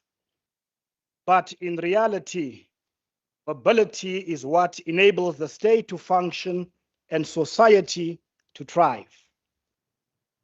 It is what allows an ambulance to reach a patient in time to save a life. It is what ensures a learner attending a special needs school but can travel safely and consistently each and every day. It is what enables a social worker to reach vulnerable households, to intervene, to protect, and to care. It is also what enables our traffic officers to stand on the front lines, intercepting crime, combating human trafficking, and protecting the most vulnerable. It is what allows them to implement critical roadblocks to contain foot and mouth disease, safeguarding our agricultural sector and food security. Mobility is the invisible backbone of service delivery. It connects departments, it enables frontline workers, and it determines whether government reaches the people its services. Without mobility, Honorable Deputy Speaker, healthcare slows down, education becomes inaccessible, and social services cannot reach the most in need in our province. That is why this department is not only about moving people, it is about enabling government to deliver, enabling access, and enabling society to function. And it's for this reason, Honorable Deputy Speaker, that today I want to begin with a simple but powerful announcement. We are expanding our renowned job seeker travel voucher program. For many job seekers, the cost of getting to an interview can be the difference between staying employed and the difference of staying unemployed. Building on the success of the Job Seekers Travel Voucher Program in Cape Town, and in partnership with George Municipality, we will expand it to George in 2026. Approximately 7,500 job seekers will be provided with free travel on all Go George bus routes. Honorable Deputy Speaker, these include residents of Thembalethu, Pakkersdorp, Blanco, and Leeuwykamp, just to name a few. The program uses a simple self-registration process, enabling eligible residents to access free public transport. By removing transport costs as a barrier, the program will help residents to pursue work and access economic opportunities. This program does one simple but powerful thing. It removes the cost of getting to an opportunity. And the results, Honorable Deputy Speaker, speak for themselves. To date, 35% of beneficiaries have indeed secured employment, and almost 95% say the vouchers made a difference in their quest for employment. This is not theory, Honorable Deputy Speaker. This is mobility changing lives directly. Deputy Speaker, the 3.5 billion budget is an investment in dignity, access, and opportunity.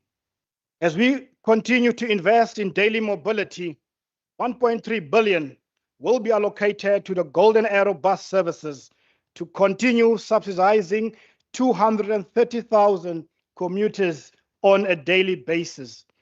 The service connects communities such as Kailicha, Guguletu, Mitchell's Plain, Elsie's Rafir, and Strand to places of work, education, and opportunity. Now focusing on rural mobility, Honorable Deputy Speaker, Go George continued to be a trailblazer of the integrated public transport network. With a 269 million allocation for the 2026-2027 financial year, we will complete the rollout of Phase 4A routes, expand services to Uniondale, and introduce an airport service, further strengthening connectivity. We have been making a noise about Uniondale, also so part. We will be taking the services to where the people need it most. Based on the current planning and surveys, the Uniondale service will operate 4 days a week, making approximately 70 to 90 passenger trips weekly. Deputy Speaker, the benefit of this particular service, the introduction of this service is expected to save passengers, which is the most vulnerable in our province, between 134,000 to 201,000 annually in transport costs. That's what we are busy with, making sure that the most vulnerable are able to get to places at a minimal rate. The current fiscal constraints in the national conditional grants continue to threaten flagship projects like the Go George. However, Deputy Speaker, we are therefore pleased to have received 184 million from the national government. It is indeed a reflection that their confidence they have in our service and is also positive as a multiplier effect. Honorable Deputy Speaker, ek moet nou my taal praat want ek praat van die Karoo waar ek gebore is. When we had a SOPA in Boeverwes, het die leiers, het die hoofsweep van die oppositie iets vir ons gevra aan mobiliteit in terme van dienslewering om seker te maak dat die mense van Maritzburg, mense van Nelspruit ook die geleentheid kan kry om Boeverwes toe te kom met die minimale bedrag van vervoerkostes. So dit is vir my 'n voorreg om vir haar nou die antwoord te gee in terme van 'n versoek. Mobiliteit verbind gemeenskappe en die Sentraal Karoo bly 'n belangrike fokusgebied vir ons. Nie omdat ek van die Sentraal Karoo is nie, maar omdat ons seker maak dat elke een in hierdie provinsie ook 'n behoefte het en dat ons as mobiliteit 'n verantwoordelikheid het om seker te maak elke persoon se behoefte word gekyk deur mobiliteit. Die streek se geografiese maak mobiliteit uitdagend en ingewikkeld. Vir baie inwoners beteken dit beperkte vervoeropsies en beperkte toegang tot geleenthede. Young Speaker, daarom is ons 2.1 miljoen belegging in 'n interstedelike landelike vervoeroplossing 'n doelbewuste stap om hierdie ongelykheid aan te spreek. In vennootskap met die Boeverwes munisipaliteit sal ons 'n geskeduleerde diens aanstel wat Nelspruit, Liaugamka en Merwewil met Boeverwes verbind. The service will include reduced fares for passengers to improve affordability, alongside enhanced service and safety standards to ensure reliable and dignified journeys. This is indeed a small but a meaningful step, serving as a proof of concept that can be expanded as resources allows. Speaker, Deputy Speaker, non-motorized transport continue to play a vital role, especially in rural communities where it complements existing public transport and helps bridge gaps in mobility. We have therefore developed a proposal for a non-motorized transport demonstration town. And I'm glad I've got public representatives coming from Overstrand because it is indeed the town that we have selected where we are going to demonstrate how a non-motorized town looks like in reality. Designed to provide rural communities with safer, more accessible and connected NMT networks. Over 3,240 bicycles have been distributed. Because for many, Honorable Deputy Speaker, a bicycle is not a lifestyle choice. It is a lifeline. We will expand this program and advance plans for an NMT demonstration town. Honorable Deputy Speaker, universal accessibility is not a nice to have, but a necessity for a thriving province. All residents of the province, regardless of their abilities, should have free and equal access to public transport. That is why our 10 million allocation to the dial-a-ride service is critical and reflects our commitment to dignity. Honorable Deputy Speaker, now turning our attention to the dynamic minibus taxi industry. The industry continues to fulfill a critical service, connecting communities both locally and interprovincially. It provides unscheduled services and remain on the front lines of public commuting. Despite this, Deputy Speaker, its critical role is overshadowed by violence, intimidation, extortion, illegal operators, and route invasions, which dominate their public image. Speaker, these negative images not only undermines the government efforts to formalize the industry, but also impacts law-abiding taxi operators who are simply trying to support their families. It is against this background that we are taking a stronger stance against violence. Honorable Deputy Speaker, violence has no place in the industry. It places children, commuters, small businesses at the taxi ranks at a great danger. I am proudly to announce, Honorable Deputy Speaker, in the coming weeks, I will make bold pronouncements on how we, together with other law enforcement agencies, plan to combat violence in the minibus taxi industry.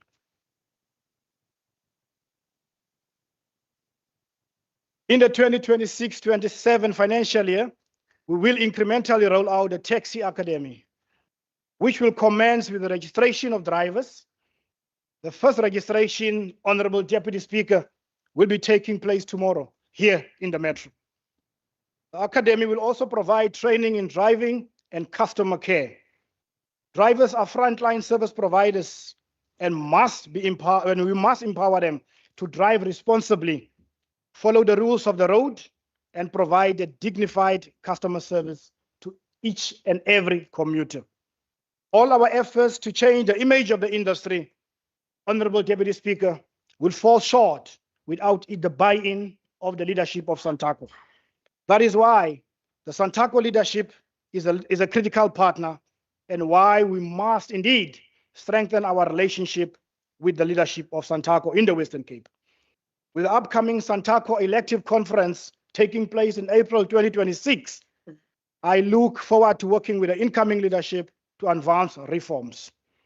The minibus taxi reforms will not happen overnight, Honorable Deputy Speaker, but together with the industry and other partners, it is indeed possible. But we are also clear, Honorable Deputy Speaker, there is no one-size-fits-all solution. Tailored solutions are essential, and they must be co-created with the industry. Speaker, Deputy Speaker, now turning to passenger rail, the backbone of public transport. Passenger rail is recovering, with numbers increasing significantly. We welcome, Deputy Speaker, that all 121 stations are now operational. This is real progress, but Deputy Speaker, there is still a challenge when it comes to reliability and safety, which are issues that we as mobility, together with our counterparts from National and PRASA, need to attend to so that we are able to deal with the challenges. Why are we willing to do that, Honorable Deputy Speaker? Because the residents of this province needs trains that they can rely on every day, on time, and they must be safe. That is the standard we must meet, Honorable Deputy Speaker. That is why my ongoing engagements with PRASA at both national and regional levels are focused on repositioning passenger rail as the backbone of public transport.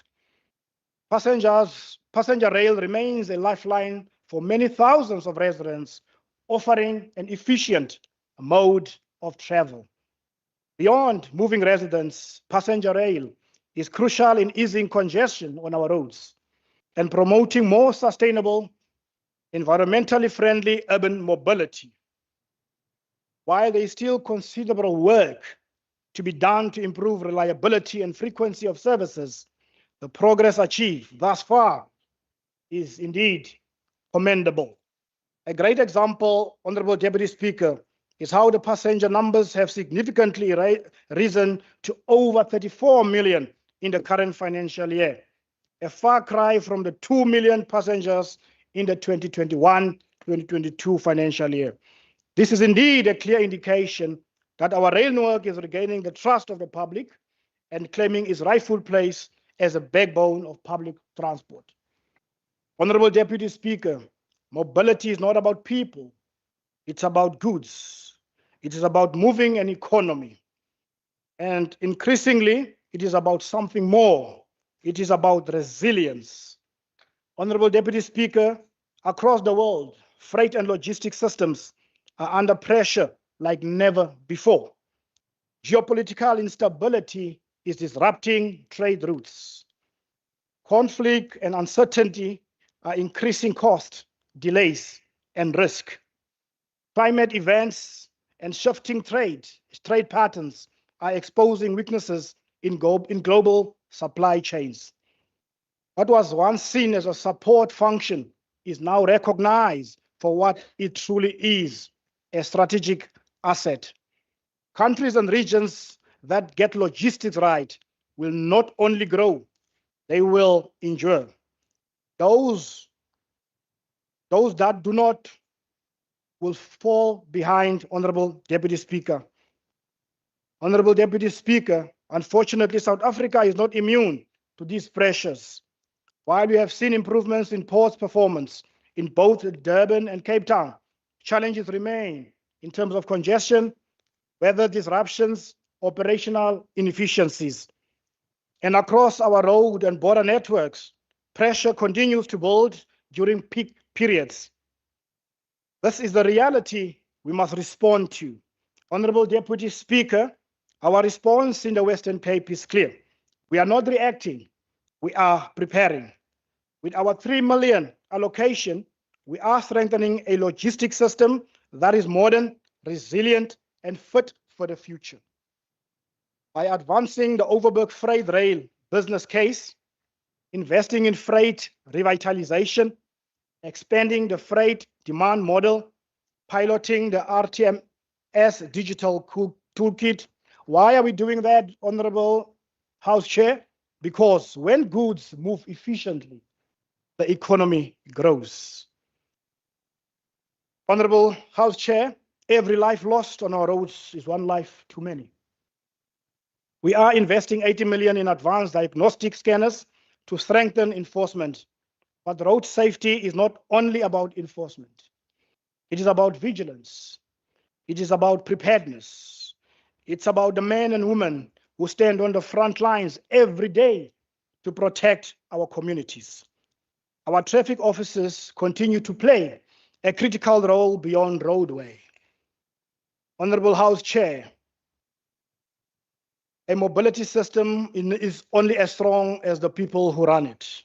We are investing 672 million in people, skills, and human rights-based approach to mobility.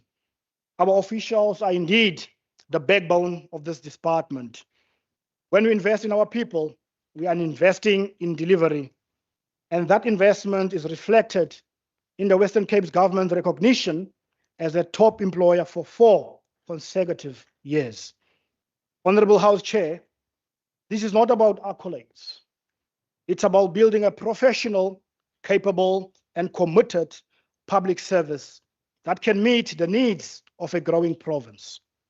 Because at the heart of every functioning system are people who care and people who deliver. Part of this allocation will be used to recruit a new cohort of traffic cadets.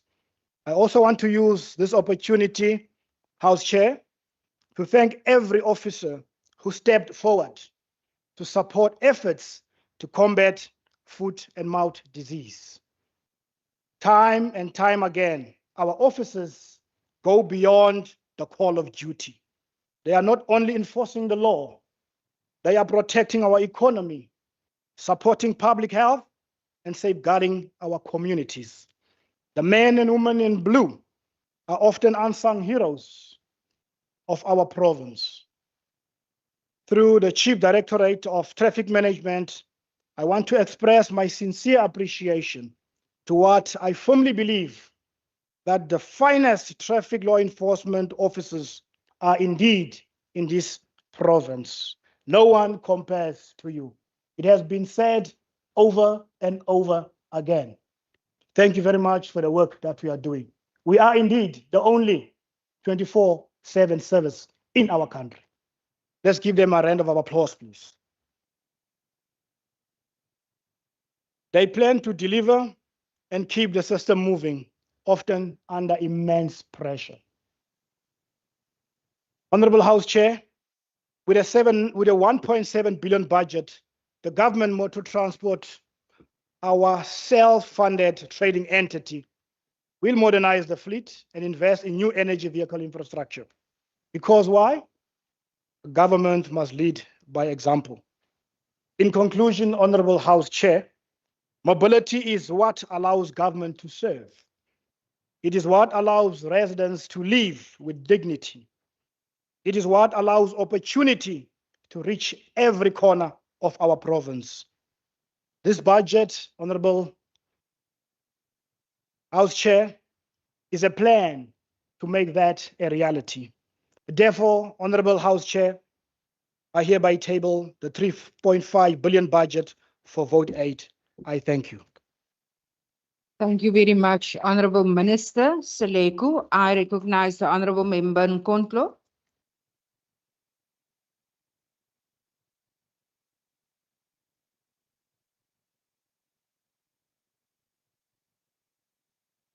Apologies, Member Nkontlo. Before you speak, Member Lecker, you wanted to address the chair? Yes, House Chair. I was saying the young man in the box there is very busy. He must contain himself.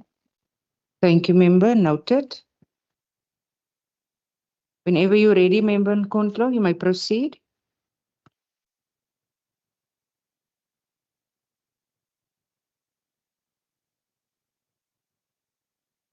Thank you, House Chair.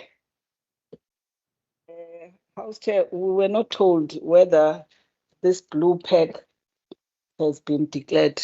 We know we do not want to overburden Member Van Minen in the conduct committee. Can we at least be told that these have been declared so that we can also join the energy in the House with the blue drinks? Honorable House Chair, mobility indeed, Tutose, is the backbone of any functioning economy. It is the arteries through which economic activity flows, connecting people to opportunities and linking production to markets. Every day, millions of workers rely on transport systems to move from point A to point B, getting to work, accessing education, and participating in the economy.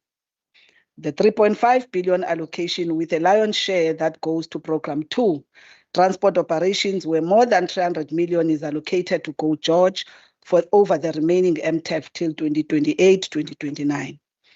Go George remains an important intervention by the ANC policy choices to deliver an integrated transport system that recognizes the critical role of the only Black-owned and originated industry, the minibus taxis, that in good faith ceded their routes and operating permits to make way for this one-of-a-kind model in South Africa.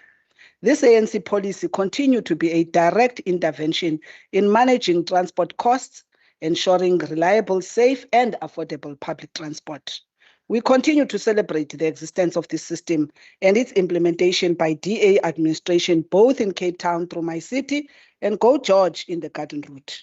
Whilst we celebrate this, Nomtimba, we must raise sharply the concerns of how, under the DA rule, the taxi industry has been treated with suspicion, has been criminalized, and the DA leader, Helen Zille, even referred to this industry as the biggest mafia in South Africa. These type of comments and blatant generalized comments over men and women who built an industry that the state is able now to draw benefit and revenue from are unwarranted. Indeed, isolating the rogue elements in the taxi industry is something that must be done. Surely this attitude is living under the DA in this province where there is skewed infrastructure allocation. In the very Thembaletu, tutus that you mentioned, there are no dedicated lanes and bus stops, causing traffic havoc as a sign of poor planning. So this is important for you to take note in the work that you are doing. Go George had to be taken to court by the VOC to enforce a contractual obligation of transferring some of the capital assets like buses to them, and the court ruled in their favor, including a maintenance contract that they would have asked from the municipality, which refused the VOC to build substantive resources and wealth for the very taxi industry that acted in good faith with government to enter in this project.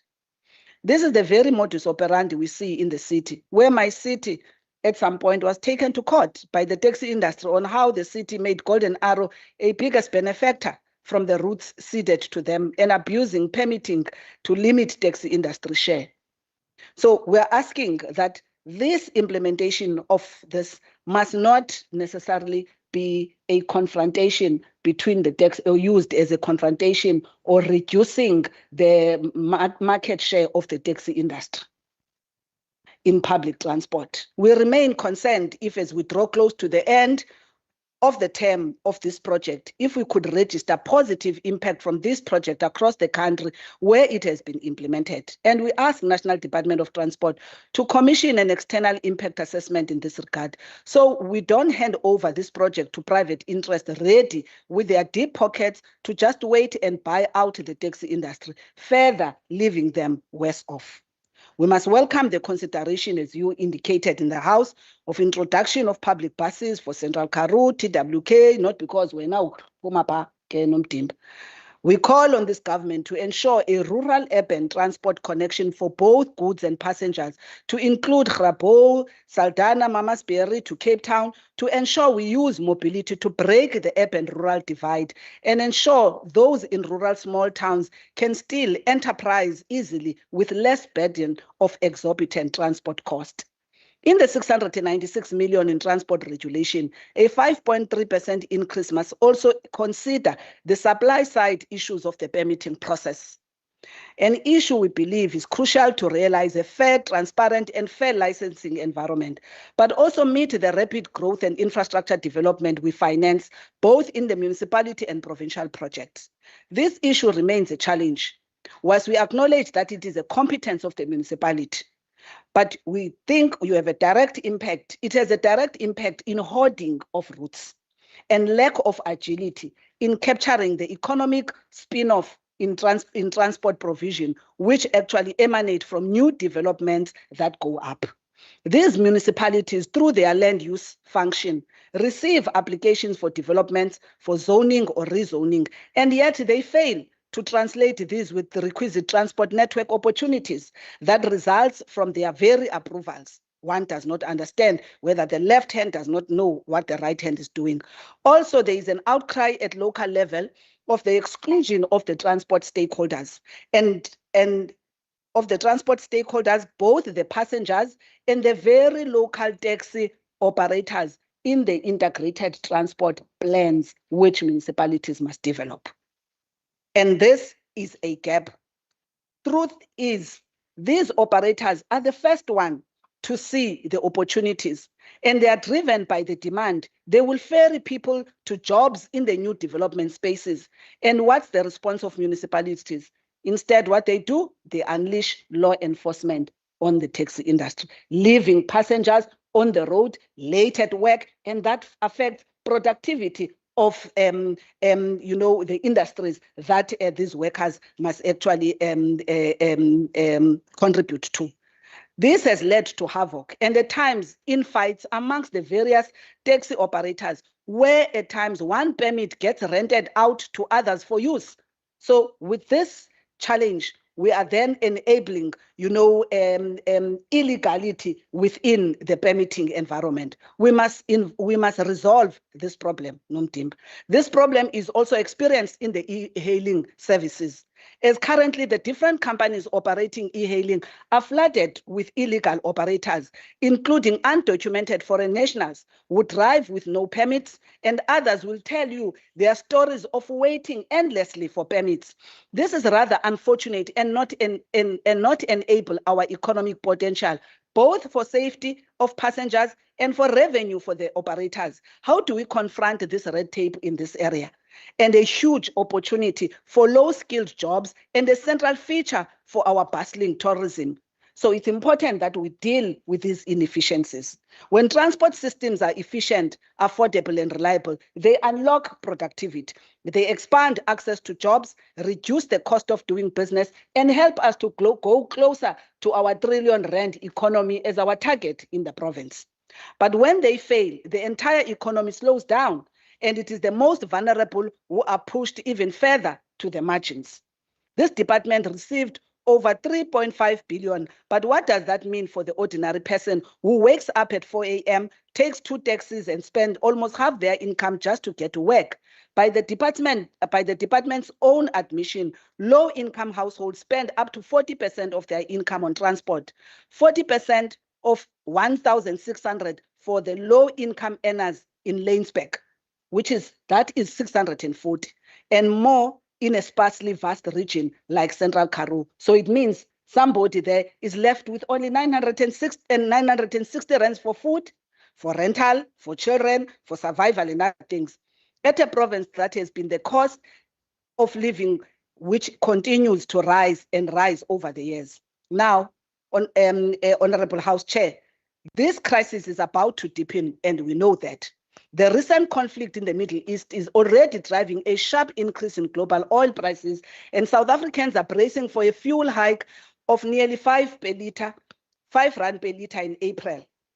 This will hit the transport system first and hardest. Taxi fares will rise, bus fares will rise, the cost of simply moving will become even more unaffordable. This will also have an effect on food prices and essential goods. Food insecurity will deepen, and once again, it is the working class and the poor who will carry the burden of a crisis they did not create.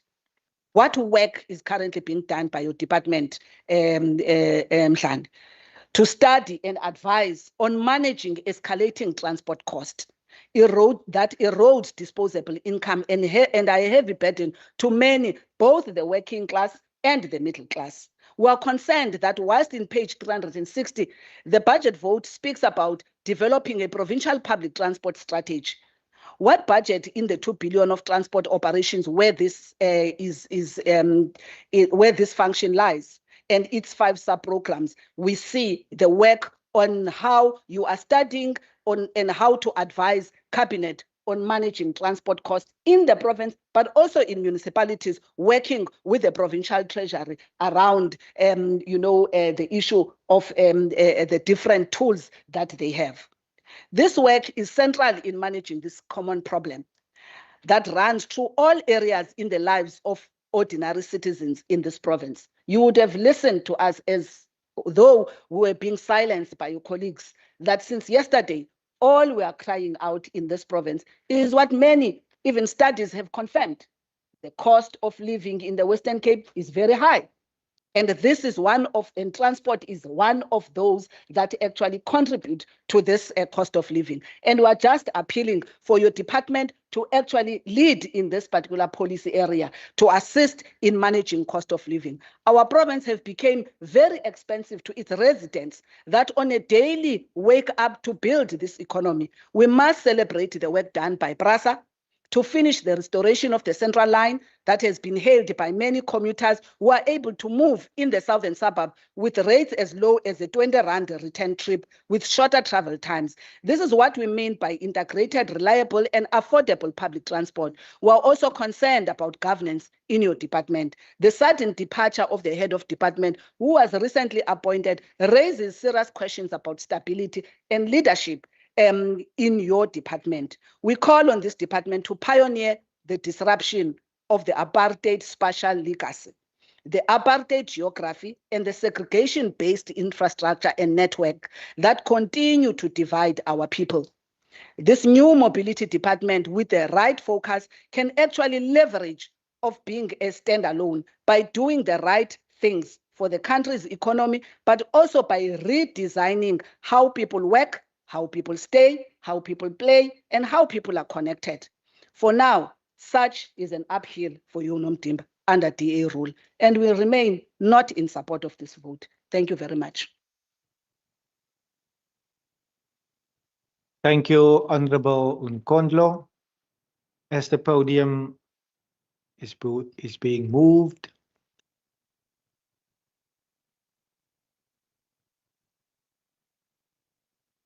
I recognize the Honorable Adams.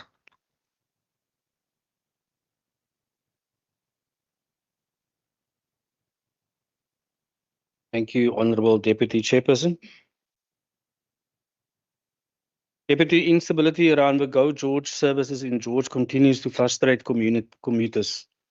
The system meant to improve mobility has instead been plagued with disputes, uncertainty, and poor coordination, particularly around the role of the minibus industry, Honourable Minister. Serious questions also remain about the funding going forward for Go George for the future. Minister, we must also not forget the victims of a petrol bomb attack on the Go George bus a couple of years ago. Those who were injured have waited for far too long for justice.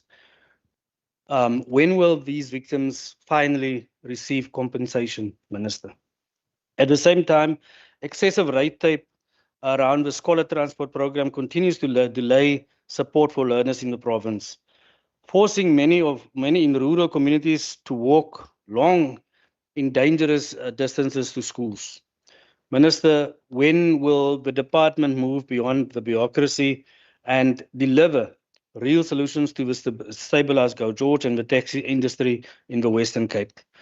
Work constructively with the taxi industry and remove the barriers preventing scholar transport from reaching the learners who need it. And Minister, I want to thank you for acknowledging the 24-hour service in the Western Cape. I think it's only in Cape Town and Mossel Bay and in George.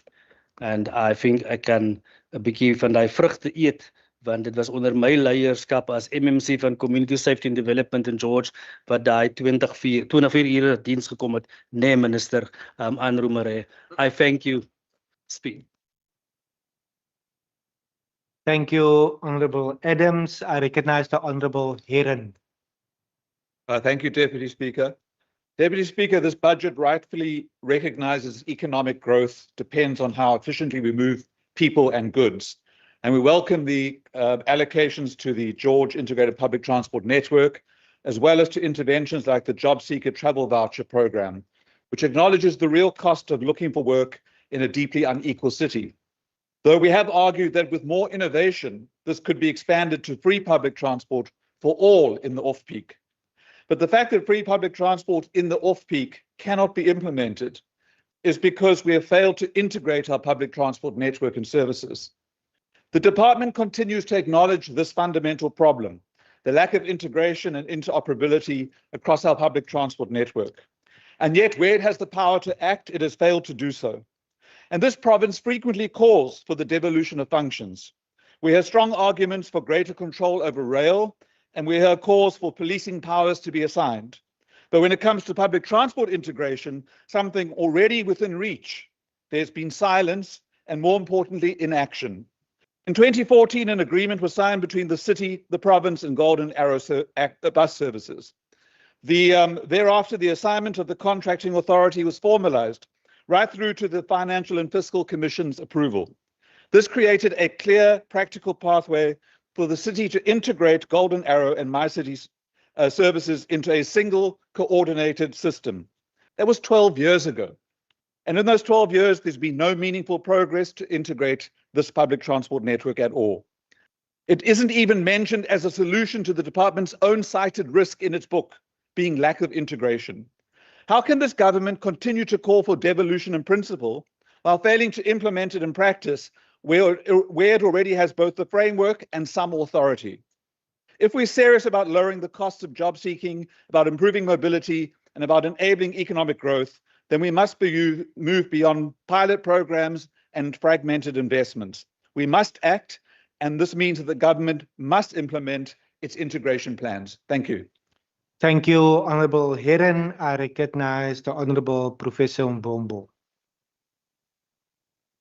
Honorable Deputy Speaker, Premier in absentia, members, and the people of the Western Cape, Molweni, the mobility budget must address the daily reality of the millions of residents across this province who rely on our transport system to access jobs, education, healthcare, and opportunity. This is because mobility is the lifeblood of our economy. It is the connector of people, goods, and institutions, as my other members have already mentioned. It is the difference between securing a job or remaining unemployed, between a child attending school or staying home, between a business thriving or struggling. In fact, a government that truly cares about the people will make sure that the anti-SARA is able to arrive at work, at a healthcare facility, at a government institution, alive and on time. The Western Cape Mobility's budget 2026-27 financial year demonstrate the DA-led government's unwavering commitment to building a safer, more dignified, and more connected Western Cape. Let me start with the numbers, Deputy Speaker, that underpin this commitment. The Mobilities Department main budget for the 26-27 is 3.52 billion. This represents a 158 million increase from the previous year's revised estimate, a 4.7 injection of additional resources into the transport network. This growth is a clear signal of our priorities. We are investing in the systems that get people moving and economy growing.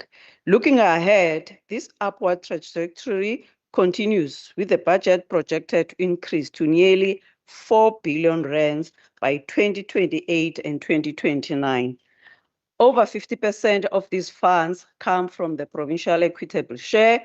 A further 38% comes from the national conditional grants, including the 101.3 billion for the public transport operations grant.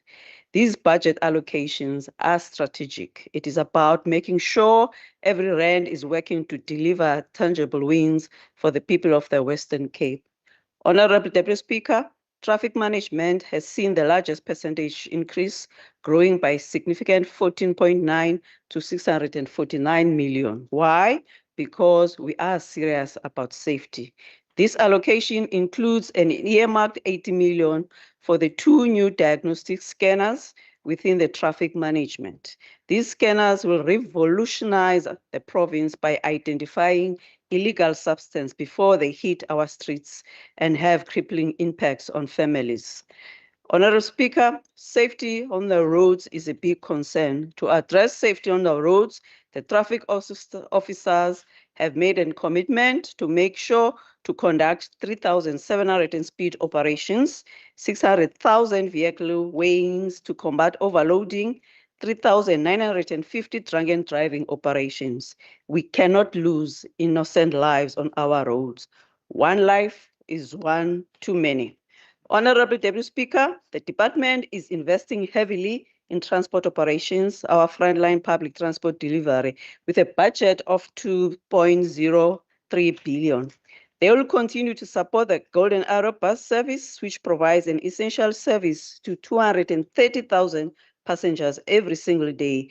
This year, the department will subsidize 1,700 public transport routes, monitoring over 300 million kilometers of bus service to ensure accountability and value for money. Deputy Speaker, but we also have to think about the future. In the Central Karoo, where Tutuse comes from, the department, they are piloting the inter-town rural transport solution in Beaufort West. This is a direct response to the mobility constraints by the rural communities, aiming to connect them to jobs and services in a way that has never been done before. In Stellenbosch, the department continued to work with the local municipality to implement a congestion management plan, including investing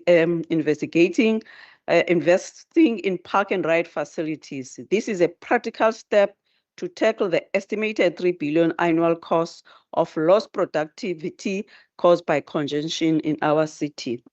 A truly modern mobility department, Deputy Speaker, must serve everyone, especially those who have been left behind.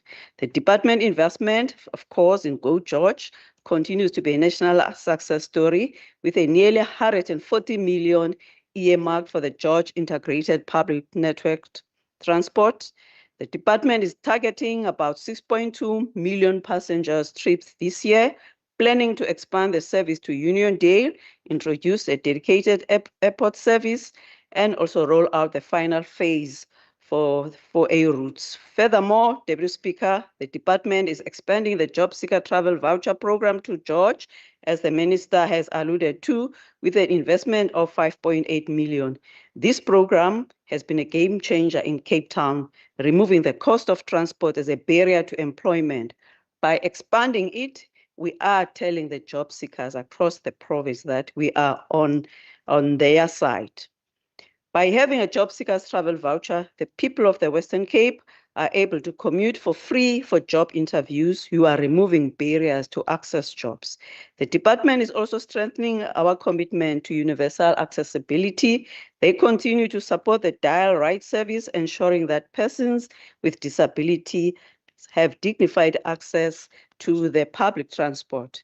And through programs like the Bicycle Distribution Initiative, they are providing sustainable, low-cost mobility to learners and communities, ensuring young people in rural communities are able to move around to school or to jobs.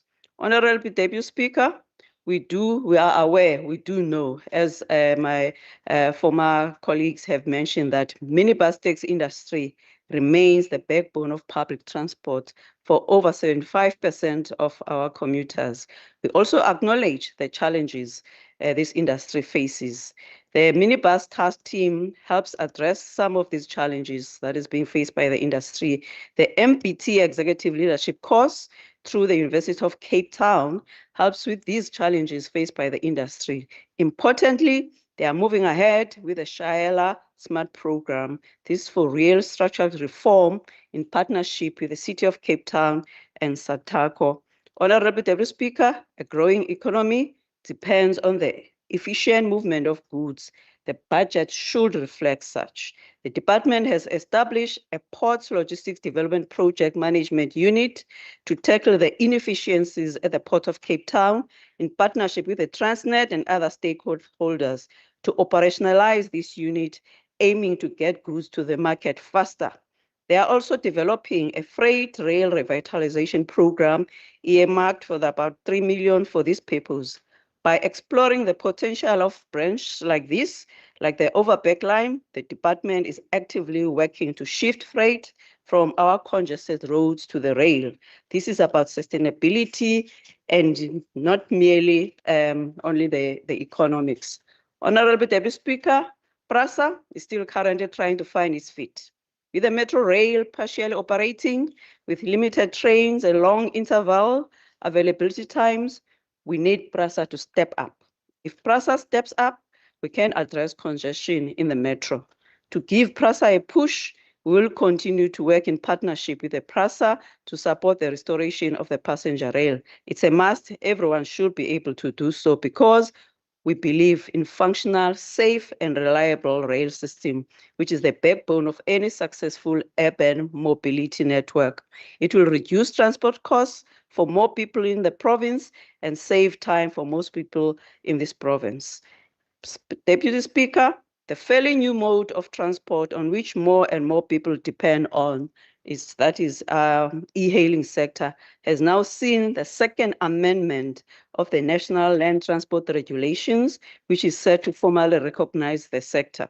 The e-hailing sector is now a vital part of the Western Cape's mobility ecosystem, providing flexible door-to-door transport, enabling access to work and services, and supporting thousands of livelihoods in the province.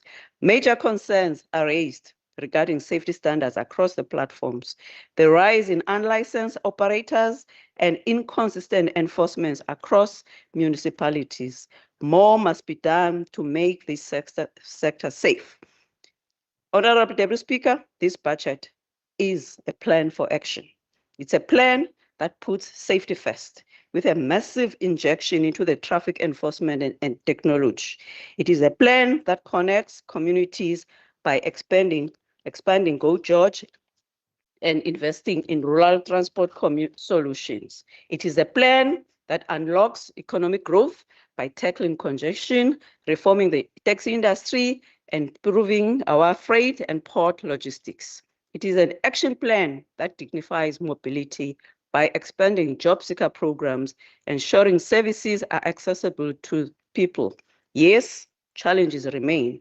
The rising cost of public transport, the pressure of in-migration, and the need to complete national rail reforms are all realities we face. But with this budget, the DA-led Western Cape is showing we have the will and the plan to confront these challenges head-on. We are building a province where mobility is a true connector, a force for good, a driver of jobs, and a pathway to a better life for all. But we won't be able to do this without our staff. So I want to thank the staff under the circumstances where also they do not have a HOD, but also they have been able to employ more staff. But if we want to thank them for such challenges, of course, without the capabilities and the constructive criticism coming from the committee, I want to thank the Mobility Committee for being able to be there, and also for the minister to be able to make sure that it's available when it's needed. In those words, Speaker, Deputy Speaker, I also want to urge us ourselves and also the communities there that as we approach the Easter holidays, please drive safely, please walk safely, don't drink and drive, don't walk and drive, don't drive recklessly. The DA supports this vote. Thank you. Thank you, Honorable Professor Mbombo. I recognize the Minister to conclude the vote. Thank you very much, Honorable Deputy Speaker. I'm asked to spend only 3 minutes, so I'm going to keep it sweet and short. But let's firstly deal with the issue of the HOD that will be departing at the end of the month. It is indeed unfortunate that someone would join a department, a very complex, difficult department, and then within a period of 6 months, you ask for early retirement. And while all we can do from the side of the mobility and for the ministry is just to wish her well, as she will be retiring at the end of the month. Honorable Deputy Speaker, I would really, if I had time, I would spend the whole day talking about minibus taxi industry. Just last week at the National Transport Conference, Honorable Minister, kindly take your seat. I recognize the Honorable Syed. Just a point of order, and perhaps to give the Honorable MEC the opportunity. He does have enough time. Remember, the MECs have got unlimited time to respond. I'm not saying he must use the time, but it's not correct to say if I have time. He's got unlimited time. Thank you. Thank you so much. That time is dependent on how the MEC responds and the time that he ultimately grants himself. Honorable Leader of the Opposition, Uthando Mkhosi, anzugobhoza mna. Like I was saying, we would spend the whole day talking about the MBT. And I was fortunate enough to be one of the panelists last week at the National Transport Conference. And I had to do a presentation. And I only had one slide. And the slide that I shared with the conference was what was happening in Delft and what we've been confronted in the last few weeks when there has been a lot of killings where innocent people have been affected. And my department can tell you now, I have said to the department, it can no longer be that we allow the minibus taxi industry to operate like they've operated in 1985. There is a specific reason whenever there was a touching of 9 minibus taxis that I personally went to Nyanga myself. And guess what, Deputy Speaker? No one of the owners wanted to open a case. No one wanted to open a case. And our responsibility as a Department of Mobility when it comes to the MBT is to make sure that we are able to protect the ones that want to earn a living for their families, that have been bullied in the industry. They have been bullied for many years. And we, as a department, are going to make pronouncements in how are we going to force the industry to self-correct if they don't want to self-correct. We don't apologize for protecting the residents of this particular province. The safety of the residents of this province is a priority. And there are elements in the minibus taxi industry that when they do things wrong, and then they would say, no, the DA don't want the minibus taxi industry, which is a lie. We have been supporting the minibus taxi industry for years. We continue supporting them. But what is also important, they need to come to the table. I'm a willing partner. If they want to change, I will help them change. But if they don't want to change, I am going to make sure that whatever I am able to do in terms of my powers, I will go to act for the sake of the residents of this province. So that's what we are going to be doing. So this thing of the DA don't want the minibus taxi industry, that thing must die. Must die. Because there was none, not even one of them went to Nyanga and looked at the torch of the buses. They were not there. All they need to do whenever something goes wrong, they want to make a lot of noise. But when things are done right, they keep quiet. And that's what we need to deal with. I'm also grateful that there's one thing that we agree on, Deputy Speaker. There's only one thing that we agree on, that the Go George is a trailblazer.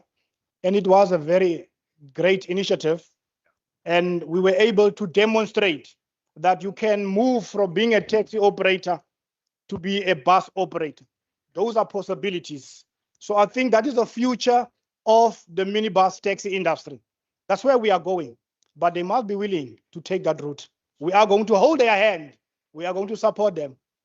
And we will make sure that those that want to change, we help them change. But those who doesn't want to change, the proposal dance. It's simple. It's simple. Let's deal with the issue of the capacity of municipalities. We have come to understand that some of our municipalities don't have the capacity to deal with issues of mobility. We as a department have identified that gap, and as a result, we will be supporting those municipalities so that issues of mobility does not only become an issue or just an issue for a few minutes and then it disappears. We will support them. so that we are able to make sure that we move mobility going forward. And also in terms of operating licenses and routes, a lot has been said about it. And the department is actually undertaking a study now to make sure which of the routes are oversaturated. Because at times, Honorable Deputy Speaker, you need to get off the bicycle and start walking and then get on the bike again. So that's what we're currently doing. We need to look at what we have in terms of the routes that are oversaturated, so that we are able to deal with the problems that we are always confronted with. And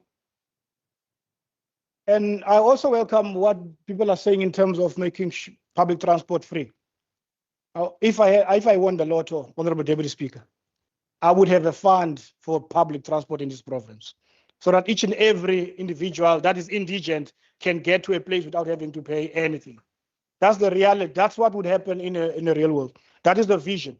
And we are able to demonstrate that that's what we want to see. But if you are able to quantify the job seeker voucher, you would see how much money is it actually saving someone if they had to pay. And also the intervention that we are doing in Central Karoo is also a step in the right direction to make sure that we are able to, for those that can't afford public transport, we are able to help them as the state. Of course, in terms of devolution of powers, in terms of rail, passenger rail, that is a fight that we are not going to abandon. And we are clear from national government is also clear that we as a province advocate for the devolution of passenger rail to a competent state. But also what we have agreed on, while we are still waiting for that the rail policy to come to the fore, we will be working with PRASA, because at the end of the day, the most vulnerable in our province must be able to get that service. When the time comes and the policy, we have the responsibility to comment, we will definitely comment. So with those few words, Honorable Deputy Speaker, I would like to thank the outgoing HOD in absentia, and also the acting HOD, I call it D, and also the new CFO who was recently appointed, and my CD, Traffic Management, and Mr. G, that is also retiring because of age, of course. He will be finishing at the end of the month. Just to say thank you very much for what you have done for the department. And I really hope that, you are going to enjoy yourself. Jy gaan 'n bietjie by die see loop, kalvoete.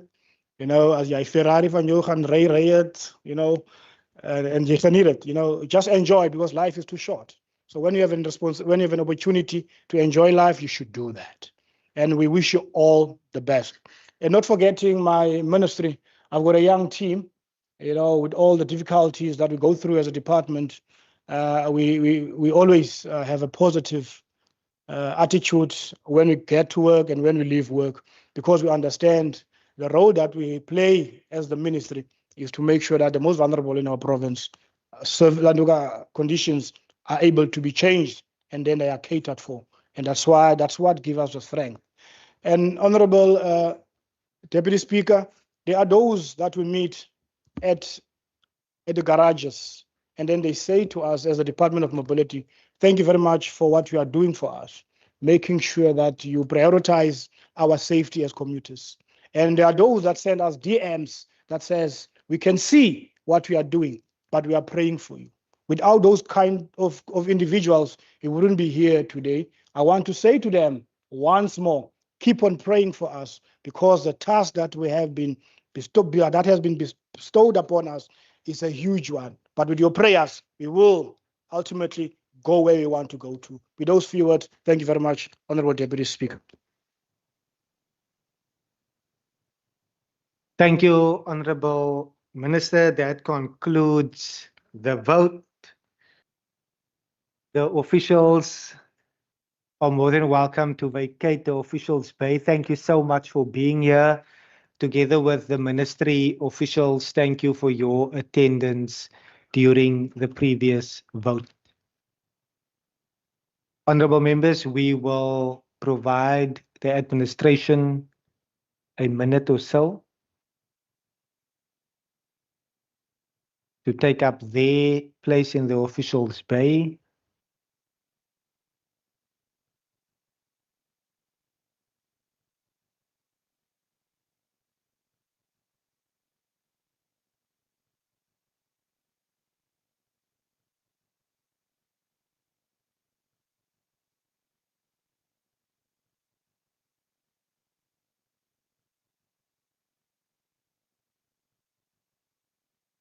Honorable members, we will proceed. Welcome to the Secretary and Senior Management of the WCPP. I will now recognize the table staff.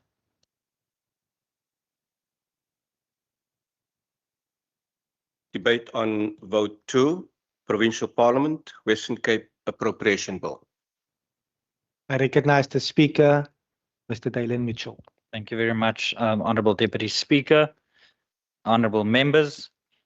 Honourable members, across the world, democratic institutions are being asked to do more under greater scrutiny with fewer resources. At the same time, public trust, the very foundation upon which these institutions rest, has become more fragile, more contested, and more difficult to sustain. Citizens are asking harder questions of these institutions and demanding greater transparency, greater responsiveness, and greater impact. In this environment, the role of a legislature cannot remain static and must evolve. Our institution must deliver consistently, credibly, and in ways that are experienced by the people we serve. Honourable Deputy Speaker, it is within this context that I present the 2026-2027 budget of the Western Cape Provincial Parliament. Deputy Speaker, our budget gives effect to the strategic direction of the 7th Parliament, anchored in 5 strategic priorities that guide our planning, resource allocation, and delivery. Honourable Deputy Speaker, we are working towards building a credible provincial parliament, improving and expanding services and the experiences of the people of the Western Cape. We're strengthening the core business of oversight, lawmaking, and public participation, strengthening the support that we provide to members, and strengthening organizational culture, capability, performance, and resilience.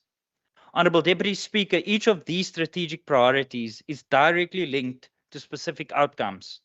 Outcomes that strengthen public trust, improve institutional effectiveness, enhance participation, and ultimately deepen democracy in the Western Cape. Deputy Speaker, at the highest level, the impact remains clear: a deepened democracy in the Western Cape. Honourable members, in 2026-2027 financial year, the total allocation to the Western Cape Provincial Parliament amounts to 292.472 million rand, representing an increase of 18.199 million or 6.64% from the previous financial year. In a constrained fiscal environment, our budget reflects a discipline and a deliberate allocation of resources, one that balances sustainability with impact. Our approach requires that every allocation is purposeful, that trade-offs are carefully considered, and that resources are directed towards those areas that most effectively advance our mandate and deliver measurable outcomes. Deputy Speaker, our budget is therefore structured to ensure alignment between priorities, programs, and outcomes, ensuring the implementation is realistic, performance is trackable, and delivery is meaningful. We are operating within a context defined by fiscal pressure, uneven public trust, unequal access, and rapidly evolving technological risks. Our budget responds to these conditions by prioritizing investment that strengthen institutional credibility, improve capability, and expand meaningful public engagement. Honourable Deputy Speaker, let me turn to the various programs, and under Program 1, under Governance, Leadership and Administration, in the 2026-2027 financial year, an amount of 111.191 million rand is allocated to Program 1. Our allocation to this program gives effect to the strategic priority of building a credible provincial parliament with a clear outcome in mind, strengthening public trust through improved transparency, accountability, and institutional performance. Deputy Speaker, our budget provides for continued modernization of our infrastructure and systems, including audiovisual upgrades and ICT enhancements, improving the efficiency, accessibility, and responsiveness of parliamentary processes. Our budget further provides for targeted investments in cybersecurity with over 2.3 million rand allocated in the 2026-2027 financial year, increasing over the medium term. These investments, Deputy Speaker, are essential to safeguarding institutional integrity and maintaining public confidence. Deputy Speaker, in advancing transparency, our budget makes provision for public-facing dashboards, open data initiatives, and province-wide public perception surveys, enabling us to assess progress against outcomes and strengthening our responsiveness. Deputy Speaker, this program also advances the strategic priority of strengthening organizational capability and resilience, with a focus of improved staff performance, capacity, and institutional readiness to deliver on our mandate. In parallel, our focus on organizational redesign remains critical to ensure that our institution is appropriately structured, agile, and responsive to a changing environment. This work will strengthen alignment between strategy, structure, and capability, enabling improved performance and sustained institutional resilience. Honourable members, let's move to Programme 2, Parliamentary Support Services, which is our core business, remains central to achieving meaningful institutional outcomes.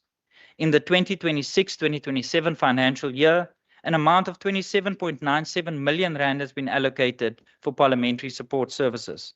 This allocation to this program strengthens oversight, law-making, and public participation with the outcome of enhancing accountability, improved legislative effectiveness, and a greater impact in the execution of our mandate. Honourable Deputy Speaker, through sustained investment in committees, including 3.764 million rand annually over the medium term, our budget strengthens the ability of committees to conduct structured, evidence-based oversight.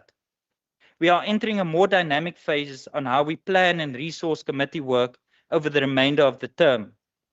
Honourable Deputy Speaker, under your leadership, this approach will elevate the effectiveness and impact of oversight over committees, ensuring closer alignment between planning, budgeting, and strategic priorities. As a demonstration of our commitment to evidence-based decision-making, we have incorporated key findings from GTAC's study undertaken in the 2025-2026 financial year. Deputy Speaker, these insights are guiding how we strengthen our core business, improve efficiency, and enhance the effectiveness of oversight and lawmaking processes.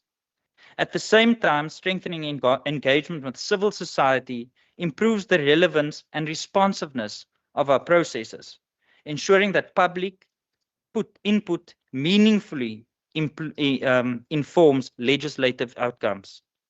The organized strategic or stakeholder survey currently underway will provide valuable insight to deepen our engagement with institutional stakeholders across the province and strengthen these relationships.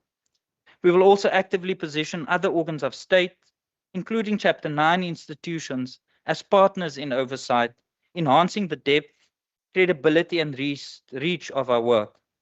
In addition, we will pursue strategic partnerships in the capacity building space, enabling us to draw on external expertise while maintaining a clear focus on our core mandate. Honourable members, under Programme 3, Public Engagement, and improving and expanding services and the experiences of the people of the Western Cape, which requires a deliberate and an inclusive approach to public engagement. In the 2026-2027 financial year, an amount of 21.999 million rand is allocated to this under Programme 3 for public engagement. Our budget supports outcomes that includes increased public awareness and understanding the work of the Provincial Parliament, improved access to its processes, and enhanced public participation. Deputy Speaker, this includes an investment of 1.75 million rand in the 2026-2027 financial year in a digital platform linked to our website, alongside further funding for public education, outreach programs, and expanded community communications channels. Deputy Speaker, our budget also provides for reverse billing to ensure that access to parliamentary platforms remains cost-free. Importantly, our budget supports the implementation of a revised public participation framework, which will ensure that engagement is not only broader, but more meaningful, with a particular emphasis on ensuring feedback loops to communities. Honourable Deputy Speaker, let's move on to Programme 4 under member support and the effectiveness of our institution, which is closely linked to the ability of members to perform their roles effectively. In the 2026-2027 financial year, an amount of 71.339 million rand is allocated for member support. Our budget provides for members enabling allowances, averaging approximately 7.4 million rand over the medium term, as well as 58.7 million rand in the 26-27 financial year for secretarial and constituency support. Deputy Speaker, these allocations strengthens the capability of members, ensuring that they are supported to engage with constituents, participate meaningfully in legislative processes, and contribute effectively to oversight. Deputy Speaker, this includes a growing focus on equipping members to engage with emerging and complex policy areas, including artificial intelligence. As departments increasingly integrate digital technologies and AI into governance and service delivery, it is essential that members are appropriately equipped to exercise informed and effective oversight in this evolving landscape. Honourable Deputy Speaker and honourable members, our budget is underpinned by a structured approach that links strategic priorities to our outputs and outputs to clearly defined outcomes. This ensures that our work results in tangible improvements, including increased public trust, enhanced oversight and accountability, improved public participation, and strengthening institutional capacity. Deputy Speaker, we remain mindful of the risks that we face, including the fiscal constraint, capacity limitations, cybersecurity threats, and, most importantly, the declining public trust. Deputy Speaker, at the same time, our budget positions our institution to take advantage of opportunities, to strengthen partnerships, to expand our reach, and to enhance the visibility and the impact of our work. Honourable Deputy Speaker and honourable members, in administering our budget, we will continue to uphold the highest standards of governance, ethics, and accountability. We will maintain our commitment to sound financial management and clean audit outcomes. But beyond compliance, Deputy Speaker, our focus is clear: to ensure that our institution is credible in our conduct, effective in our performance, and meaningful in our impact. I thank you.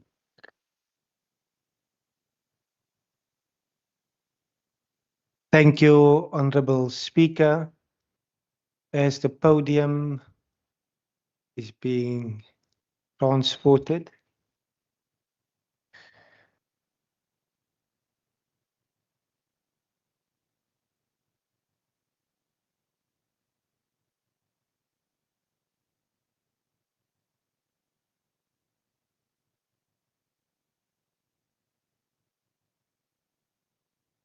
I recognize the Honourable Barnes. Thank you, Deputy Speaker, Honourable Speaker, Deputy Speaker, and honourable members. Allow me to begin by extending, on behalf of the African National Congress, our deepest condolences to you, Honourable Speaker, on the passing of your late mother. A mother is a pillar of strength, wisdom, and guidance. Her passing leaves a void that cannot be filled. We wish you and your family strength during this difficult time. May her soul rest in peace, and may you find comfort in the love and memories you shared. As this house, we stand with you. Deputy Speaker, usomlomo undenza into ebuhlungu, uyazi kwantu ukuthi kuthiwa xa umuntu ebhujele ezilile kunzima into yoba mawumbethe. Uzawuba laba nditeketa namhlanje, ndisiva nditeketa already.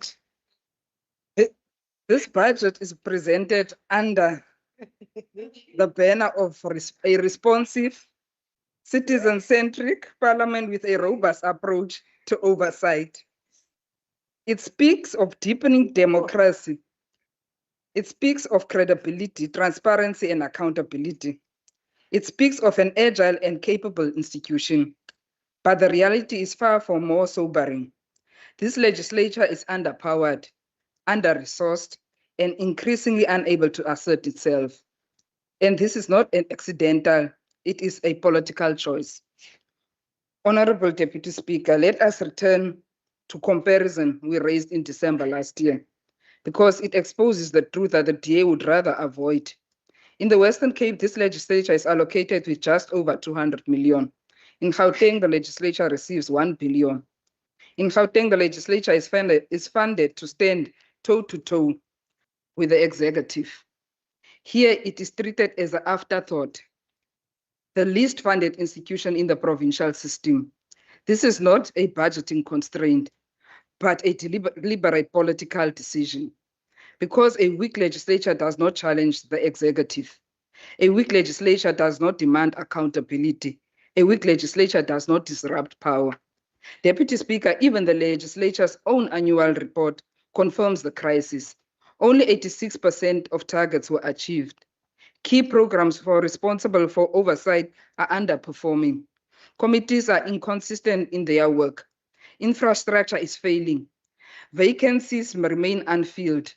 These are not isolated issues, but systematic failures. And yet this budget does not confront them with an urgency.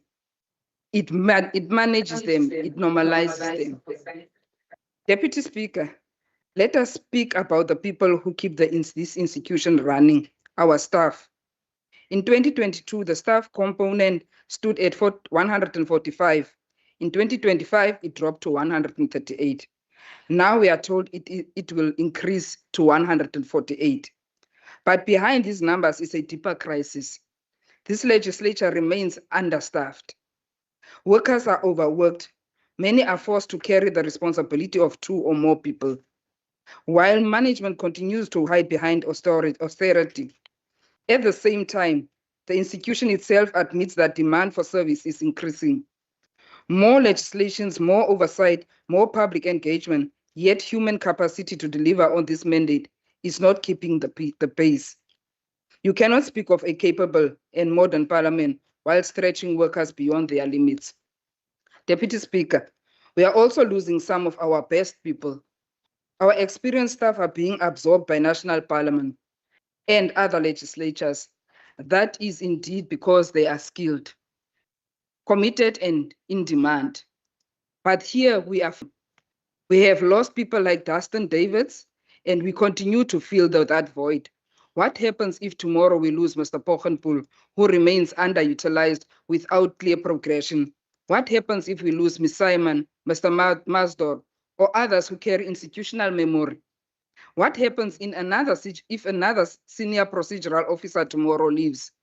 How do we sustain clusters? We are not building a second layer leadership. We are not creating career pathways. We are not offering conditions that encourage staff to stay. A legislature that cannot retain its talent is a legislature that is weakening itself from within. Deputy Speaker and members, we must also question decisions that undermine staff morale. What is the logic of barring committee staff from attending SOPA? We transport staff across the province only to send them back a day before SOPA. This is not only irrational, but it borders on wasteful expenditures and reflects a lack of trust in our own staff. Deputy Speaker, we must speak frankly about committees, because this is where the real work of Parliament must happen. There are clear patterns of underspending, and nowhere is this more alarming than in the Standing Committee of Police and Oversight Community Safety. This committee meets when required to process budgets and reports. But when the province records 345 murders in a single month, there is no urgency to convene.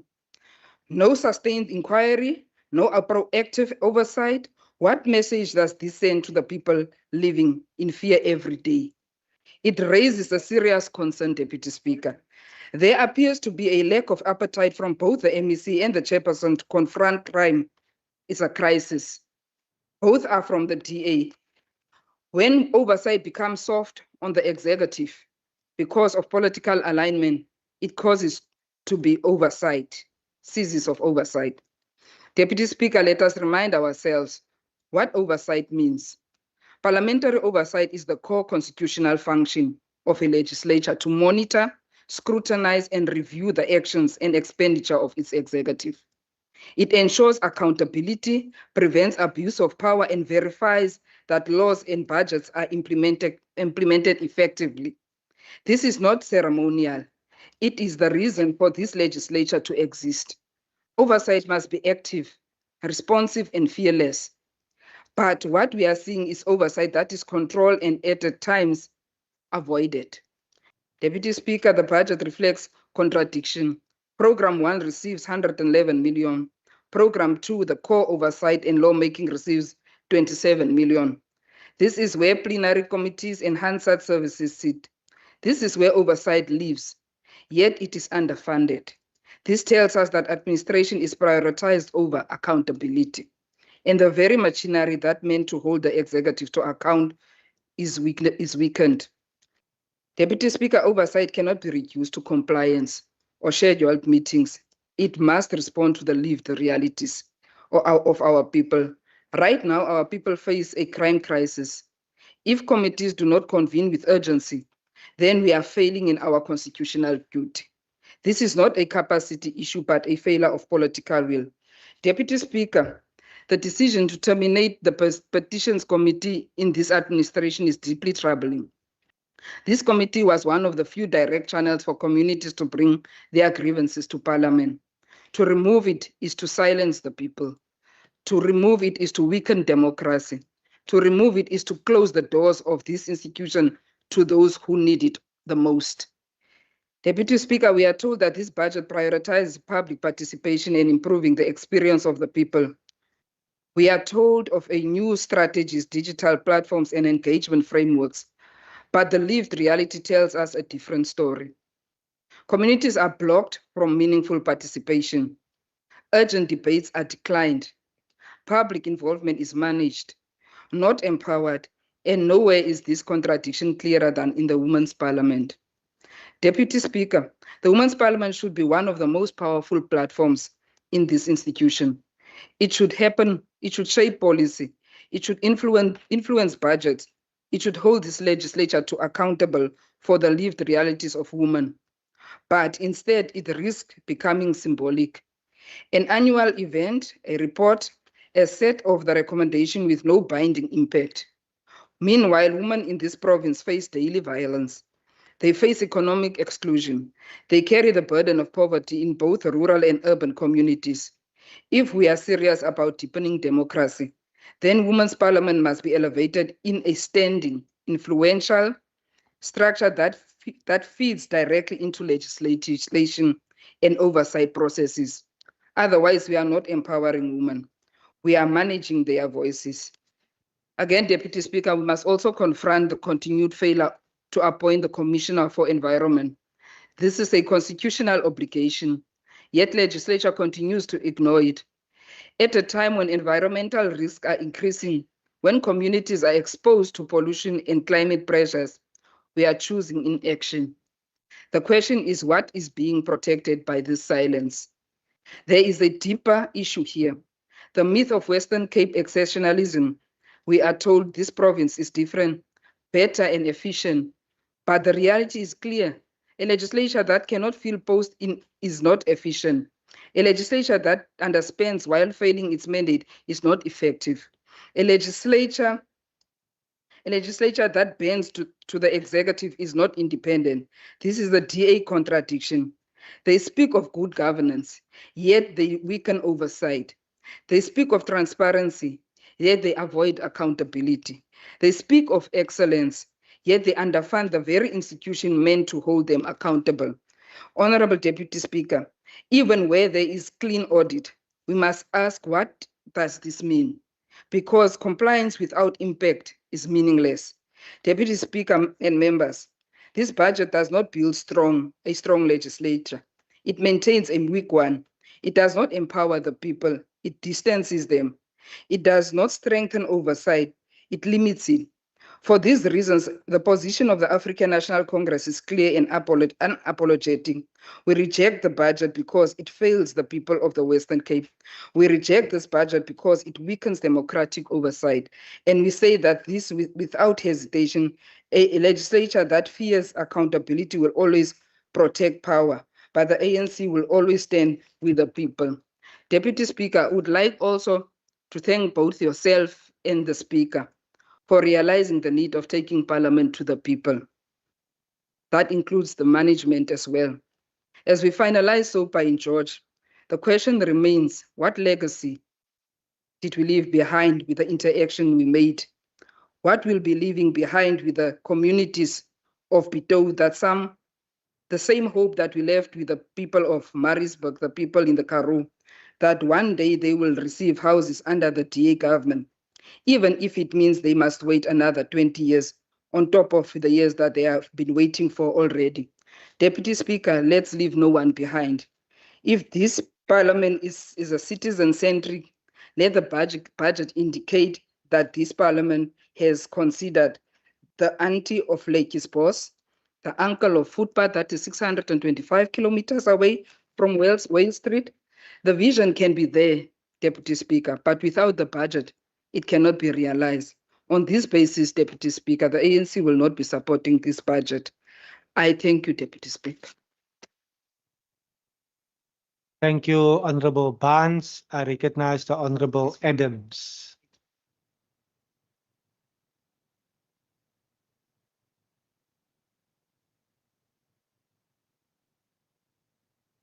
Not here.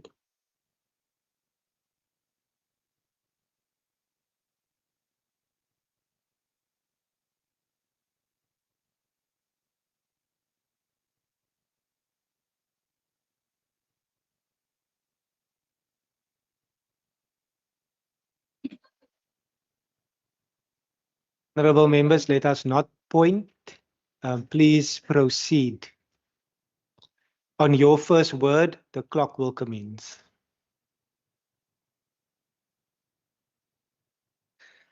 Deputy Speaker, first of all, once again, condolences to the Speaker for the loss of his mother from the Patriotic Alliance. Honorable Deputy Speaker, the Patriotic Alliance cannot support this budget vote.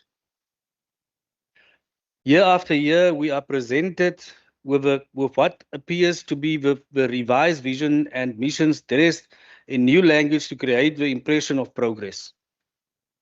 But when we look beyond the wording, the reality remains unchanged. The same plans are repeated, different actors.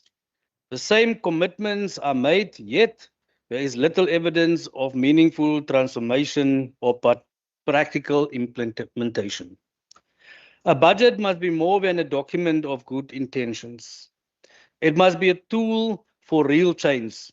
What we see before us today is a continuation of a pattern, strategic plans that sound promising on paper but fail to translate into tangible outcomes for the people of the Western Cape.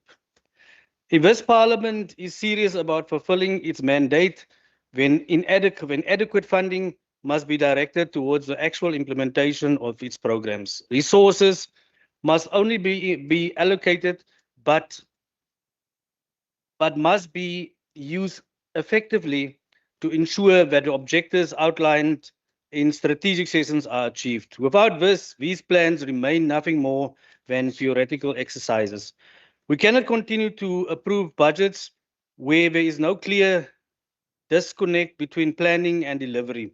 The lack of visibility progress raises serious concerns about accountability, oversight, and effective use of public funds. Reports are tabled, discussions are held, but lived realities of communities does not reflect improvement. This has a direct impact on service delivery when Parliament itself does not function optimally. When oversight is weak and follow-through is lacking, it is the people who suffer. Our communities deserve better. They deserve a parliament that is not only active in words, but active in action. We cannot continue to endorse the same report with no real change. The people of the province expect more than recycled commitments. They expect results, accountability, and progress. Until we see a budget that prioritizes implementation, measurable outcomes, and real impact, the Patriot Alliance will not support this vote. Ons baie nie. Thank you, Speaker. Thank you, Honorable Adams. I recognize the Chief Whip, Honorable Bosman. Thank you very much, Honorable Deputy Speaker, Honorable Speaker, Deputy Speaker, the Honorable Premier, members of the House, the Secretary of Parliament and the staff. It is a privilege today to rise on behalf of the Democratic Alliance to speak in support of this budget for Vote 2, the Western Cape Provincial Parliament. We stand at a significant milestone in the life of the 7th Parliament.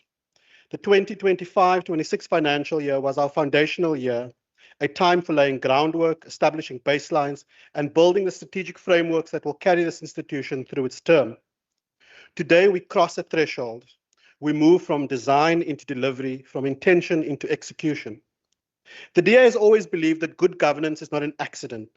It is the product of deliberate choices, sound planning, and the political will to follow through. This budget truly reflects that. Our mission remains unchanged, to be a credible, transparent, and accountable parliament, one that is genuinely responsive to the needs of our citizens through robust oversight, effective lawmaking, and meaningful representation. Our ultimate purpose is the deepening of democracy in the Western Cape. And in the DA's view, that means a parliament that works, not for political parties, not for the executive, but for the people. The budget we present today totals 232.504 million when we include the direct charge against the Provincial Revenue Fund for members' remuneration of 59.968 million. The total estimated payments for this institution amounts to a 6.64% increase on the previous revised estimate. This is not growth for its own sake, but a clearly justified investment in ensuring that Parliament remains future fit in an era of rapid change and constrained resources. Honourable Deputy Speaker, I ask myself, how can members who draw a salary not support the very budget that salary comes from? Honourable Deputy Speaker, the DA governs very differently, and this Parliament reflects that difference. Our work is not measured by figures on a page. It is measured by the tangible difference we make in the lived experiences of the people we serve. A budget is only as good as the outcomes it produces. To achieve that, the WCPP has adopted a theory of change that connects our daily activities to long-term societal impact. This framework rests on 5 strategic priorities: building a credible Western Cape Provincial Parliament through enhanced public trust, through transparency and ethical conduct; improving the citizens' experience, ensuring our services are accessible and genuinely responsive; strengthening core business and achieving excellence in lawmaking and oversight; supporting the very legislators that are sitting in this room by empowering members to fulfill their constitutional duties; and by building administrative resilience and building a motivated workforce and modernizing our systems. These are not aspirations, Honourable Deputy Speaker. They are commitments with budgets attached and performance measures that will hold us to account. The DA has consistently demonstrated that where we govern well, and in the Western Cape, very well. The foundation of that record is a professional, non-partisan and capable administration. Programme 1 receives the largest share of the vote, representing a 47.8% of our appropriated budget. This is a 9.34 increase that is driven by 2 urgent imperatives: our IT modernization project and the critical infrastructure upgrades to the chamber and our committee rooms. The DA believes in a government that is modern, efficient, and fit for purpose. We are investing in augmented IT services and a carefully designed low-risk artificial intelligence pilot. We are clear-eyed about the risks that AI carries and the real dangers, including disinformation. That is precisely why we are implementing a robust AI governance framework with clear guardrails to ensure that technology enhances rather than undermines our democratic traditions. Innovation without accountability is not progress, it is reckless. The DA's commitment to clean governance is non-negotiable. We remain committed to maintaining an unqualified audit opinion with no material findings. This budget also supports the systemic publication of member and staff claims and expenditure. We do not merely demand accountability from others, we practice it ourselves. That is truly the DA difference. We acknowledge the current vacancy rate of 10.17%, and we understand that the legislature is prioritizing the recruitment of key specialists in content advisory and research, whilst they are simultaneously implementing a culture change strategy and annual climate surveys to make the WCPP an employer of choice. The DA believes in investing in people because motivated, skilled public servants are the engine of good governance. Deputy Speaker, Parliament's constitutional mandate is lawmaking and oversight. It is not a rubber stamp for the executive, and under the Democratic Alliance, this institution takes that mandate seriously. Programme 2 receives 27.975 million to strengthen exactly that. This year marks the rollout of our new oversight and accountability strategy, one that moves us decisively beyond procedural compliance. We are transitioning to evidence-based oversight, measuring the real-world impact of government actions on ordinary people. We believe that oversight must have teeth and that accountability must have consequences. A landmark initiative for the 26-27 financial year is the pilot of a post-legislative scrutiny methodology. For the first time, we will systematically assess whether a specific act has achieved its intended goals. This is the legislature holding itself and the executive accountable, because good laws change lives, but only if they work, and we intend to know whether they do. Deputy Speaker, the DA's vision of democracy is one where citizens are active participants, not passive recipients. Democracy is not an event that happens once every 5 years at the ballot box. It is an ongoing, active, and inclusive conversation. Programme 3 receives 21.99 million, the highest percentage increase in this budget, because meaningful public participation is not a luxury. It is a constitutional obligation. And the DA's Western Cape, it's a political priority. Parliament is in the process of launching a new website and a sophisticated stakeholder database that will enable e-petitions and significantly improve our reach into geographically remote and under-resourced communities. We believe in a Parliament for all, not just those with the means and the connections to engage. This investment is about access, inclusion, and making democracy real for every resident in the Western Cape. Public participation will take place this very Saturday when we convene the annual Youth Parliament in these chambers, because public participation must be purposeful. We are expanding on our district-based awareness programs to ensure that communities receive consistent, structured feedback on committee work, because citizens deserve to know what their parliament has done with the issues that they have raised. That is accountability in practice. To ensure that our 42 members can effectively serve their constituencies, Programme 4 is allocated just over 71 million rand, and this funding will provide for constituency and secretarial allowances, enabling political parties to maintain the infrastructure necessary to serve the people. The administration will also be supporting the implementation of a capacity building strategy for members, offering targeted professional development to sharpen the effectiveness in oversight and lawmaking of members, something that we can all agree is desperately needed.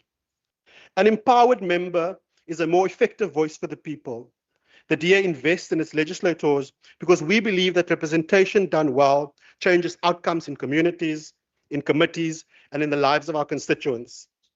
Deputy Speaker, the DA has never believed in spending money the public does not have. Fiscal discipline is not austerity for its own sake. It is respect for the taxpayer. We face real budget constraints in this country, and the pressures of provincial austerity continue. Our lack of budgetary autonomy remains a structural challenge, one that constitutionally effectively subordinates the legislature to the provincial treasury. This is a matter we must continue to address with conviction, because an independent legislature is a stronger legislature. To manage expenditure risk, the legislature will conduct an independent performance and expenditure review to prioritize high-value activities and eliminate non-essential costs. This without compromising our core constitutional mandate, because every rand, Deputy Speaker, must be justified and every rand must deliver. We are also prioritizing cybersecurity through an outsourced security operations center, protecting the institution and its members from the escalating global threat of cyber attacks. A parliament's integrity must be defended not only in its chambers, but in its systems. Deputy Speaker, the Democratic Alliance has built a reputation on one simple proposition. Where we govern in the interest of all the people. As we look towards the end of this 5-year cycle, the measure of this Parliament's success will not be found in audit reports alone. It will be found in whether the people of the Western Cape can say with confidence that their Parliament made a real difference in their lives and that it held the powerful to account, that it brought government closer to the governed, and that it protected and deepened democracy in this province. This budget is our roadmap to that outcome. It reflects the DA's enduring commitment to good governance, clean administration, and a legislature that serves the public, not itself. Deputy Speaker, it will be remiss of me not to respond to the Honourable Barnes, because we cannot say that the Western Cape legislature is a weak legislature. Some members of this legislature may self-identify as weak members of the legislature, but we have a responsibility to make this space work for the people of this province. It is interesting that the Honourable Barnes takes issue. Honourable Chief Whip, kindly take your seat. Honourable members, we are drawing to the end of business soon. Can we please, honourable members, the rules are very short. Member Nkondlo, Member Barnes, the rules are very clear that when the presiding officer has the floor, that members will give their attention. I recognize the Honourable Adams. Yeah, Speaker. The honourable member must not cast aspersions here about people who's weak when he's weak. Please, Speaker. Thank you so much, Honourable. I will not adjudicate on the content. We will proceed. Like I've said, we have 2 additional orders for the day. So I will allow the Chief Whip to continue. Thank you very much, Honourable Deputy Speaker. Honourable Deputy Speaker, I want to repeat for clarity. We cannot say that the Western Cape legislature is a weak legislature. Some members may self-identify as weak members. But in the interest of growth and development, we recognize that some members are new because there's a constant reshuffling of members from certain political parties. When a member is accused of casting aspersions, you have to identify a specific member. Order, members. So through you, Honourable Deputy Speaker, to those who self-identify as weak, that lesson must be learned. It is interesting that members take issue Order, members. with staff leaving the legislature. Order, members. I'm going to take this point and at this stage, name the Honourable Nkondlo as well as the Honourable Barnes. I've already previously indicated because your running commentary is bordering on not only interrupting the current speaker on the floor, but also those that are listening to the inputs. I was looking at you attentively for 24 seconds and it was non-stop. So members, let us please keep the decorum. Rule 39 and 40 is very clear. Honourable Chief Whip, please proceed. Thank you very much, Honourable Deputy Speaker. It is interesting that members take issue with staff members leaving. It is a compliment to an institution when staff move on to other institutions. The former secretary of the WCPP exited the position. A new secretary was appointed. We have to worry when political parties start wondering about staff members moving on to other positions. Because if we look at the people in this parliament, we look at the political parties in this parliament, and we look at the previous term, the African National Congress seems to be the only entity that have lost members and gained very little. Honourable Deputy Speaker, in conclusion, I wish to thank Ms. Kamish Ahmad, our procedural officer, for her support as well as the members of the Parliamentary Oversight Committee. Thank you to the Speaker, the Deputy Speaker, the Secretary, and the entire administrative team of the WCPP for your professionalism and dedication. Public service done with integrity is a calling worth honoring. Together, guided by our values and accountable to our people, we will ensure that the Western Cape Provincial Parliament remains a beacon of democratic governance, transparency, and genuine service delivery. On behalf of the Democratic Alliance, I support this vote, and I move that the House supports the budget for vote 2. I thank you. Thank you, Honorable Bosman. I recognize the Speaker.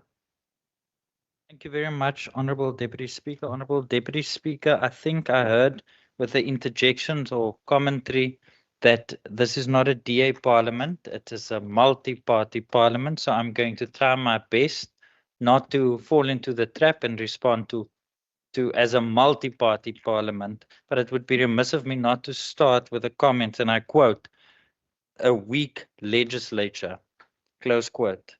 Honorable Deputy Speaker, I think I need to remind all 42 members that you are the legislature. You are the ones that either make or break this legislature. It's not a political party. And I always make the example.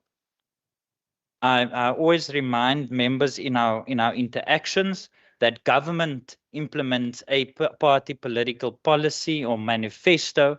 But when we get elected and we serve our constituents in this house, we are a multi-party provincial parliament represented by 9 political parties.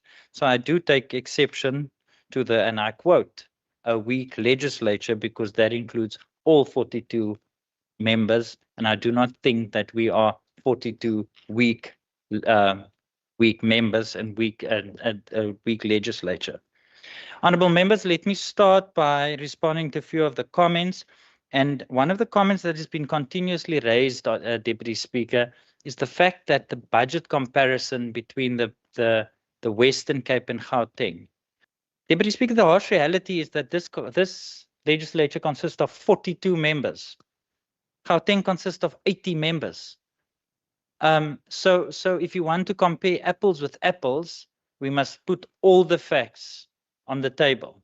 There was previously an opportunity to increase the size of this legislature. That this legislature halted or didn't proceed on that basis. That process is currently again in front of a standing committee. And again, the standing committee, being an extension of this house, must deal with that, which brings me to the point of the environmental commissioner. Chair, it's our duty as members of this legislature, that's not part of the executive, to process legislation. We are the legislators. I can't recall that legislation has served before this institution, this very house. But we highlight policy directives, and it's not the role of Parliament to adjudicate on policy directives. That's the difference between government and Parliament. So if a member feels so strongly about an environmental commissioner, submit the private member's bill and let the House decide. But we cannot make random statements and not follow the parliamentary legislative processes available to this institution, and then just every year just raise the same concerns without using your power as an elected representative with legislative powers that the citizens have given you by the ballot box, and then come here and not raise it. Chair, I want to also move on to, there was a comment made about 144 staff members on the organogram. Chair, Deputy Speaker, since 2019, there's never been 144 staff members on the organogram. In 2019, there was 108. We are currently on 106. Now, basic mathematics, Deputy Speaker, is a 0.89% vacancy rate in this institution. What I do agree with the member is and that's why we are undertaking an organizational design study, is because that the 108 or 106 staff members that is carrying this institution to deliver this world-class service to the citizens of the strain on the administration. So for that reason, there's been budget allocated for that OD study that is currently underway. Chair, I want to move on to public education and outreach and petitions, because Chair, there's a petitions framework that has been agreed upon by all the members, by members of this parliament. The petitions committee wasn't just randomly removed. The petitions committee the petitions framework empowers members through committees to address the petitions. So what actually happens is that the petition is being received, and I must acknowledge the public education and outreach unit that deals with the petitioner receives the petition. That petition reaches my office and it gets referred to a standing committee to deal with. So again, the members is responsible for executing the petitions of the petitioner, and to report back to this house so that we can deal with it. But to say that the petitions committee has been taken away and public education and outreach is not happening is not true. There's a petitions framework, and I'm going to put on record as an executive undertaking, which we are also which is also a mechanism in this house, that I will make sure that the administration redistributes the petitions framework to all members, so that process is provided to members. Chair, I also want to move on to Honourable Adams. And Honourable Adams, you made a question. You raised the point about impact, which is very important. Or I'm not sure if it was Honourable Adams or Honourable Barnes, about the impact of George and taking Parliament to the people. Now, the impact to the local community of George, for example, 49% of local spend happened in George. 49% of services was procured directly from George. And so 49%, if you talk about economic opportunities and you're talking about empowerment, that is what we leave behind when we leave after SOPA. But before we even get to SOPA, this Parliament, and I say this Parliament because committees is an extension of Parliament, for a week goes out to communities, does oversight. It is the duty of the committees to go back and report back to the communities. Post legislative scrutiny and post doing oversight. I mean, we can never get to a point as an institution where oversight becomes a tick boxing exercise. If there's no real meaningful oversight happening, then what's the point of even going there in the first place if your intention as a committee is not to go back there? Chair, I also, and I have addressed it in the committee meeting about the staff for SOPA. And again, and as I indicated at that meeting, Chair, Deputy Speaker, SOPA is not a once-off event. There's a lead up to SOPA. There's a lot of staff behind in the background. So it's not being physically there doesn't mean that the staff is not incorporated or included in SOPA. And I think we need to break that narrative that it's if you're not physically sitting in a chair in SOPA that you didn't contribute to SOPA. But those committee staff played a vital role to execute a successful SOPA a week later. So thank you very much to all those committee staff members for the work that has been done. I trust that, Chair, and I'm going to use this platform, that the committees that did oversight during that that week, we'll go back to the people of George and go and follow up on those commitments that's been made or issues that has been raised. Chair, for that reason, the committee budget has also been increased. So there is funding allocated to ensure I will respond to you now, Honorable Nkondlo. I don't want to break the rules. Please speak to the chair. So I will, Deputy Speaker, funding has been allocated for committees for exactly that purpose. Chair, but also if you look at and we've just come from a strategic session with members and committees, because budgeting and planning for execution is the responsibility of all us as members of this House. We are all accountable. We are all responsible for the execution of this particular budget. Chair, if you go further on accountability, the enabling allowances that has been allocated in this budget allows members to enable them to further their mandates as elected representatives of the people of this province. This parliament, this budget, the citizens of this province provides for that budget to enable and empower members to go out to communities to serve them. I think it's important that we all take notice and take cognizance of the fact that we are all accountable, in particular with this vote. In particular with this vote. Chair, I want to get to Honorable Adams. Honorable Adams, you raised a point about we're doing the same thing and the same thing is being said, but I mean there's again, if you look at, I think it's page 26 to 27 in the annual performance plan, it's all outlined there. I'm not going to go and reiterate that because you have the documents. And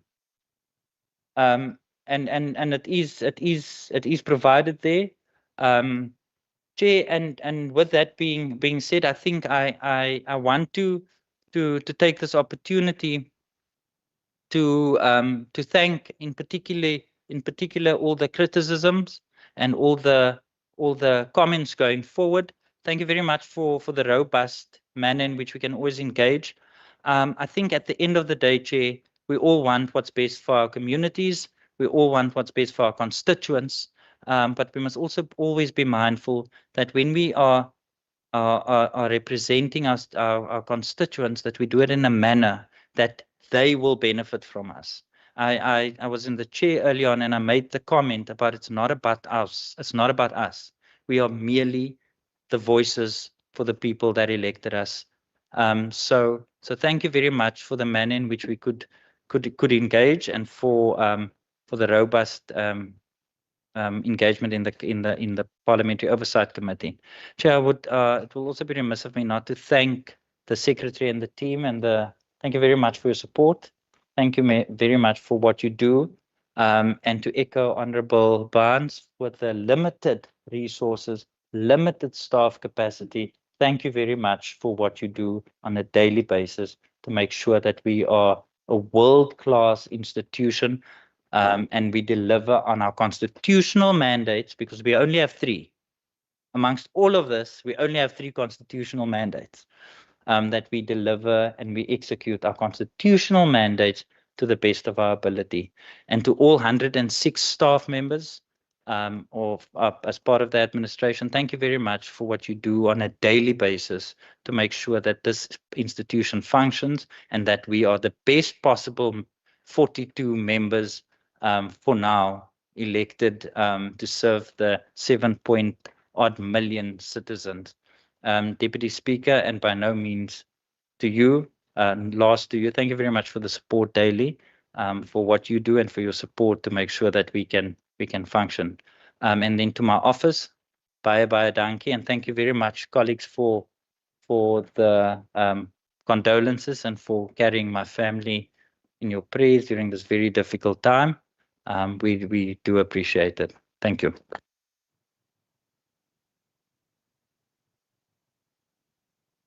Thank you, Honorable Speaker. That concludes the vote. Officials are now more than welcome to vacate the officials' bay. Thank you so much for your attendance.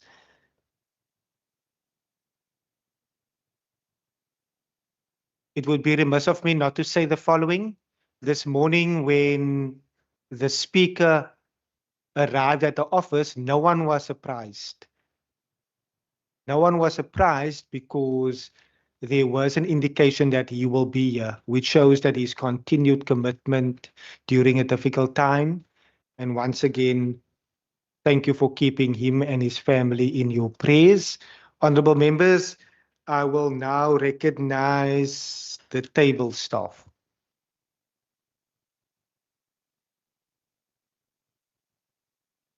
Consideration of votes and schedules, Western Cape Appropriation Bill.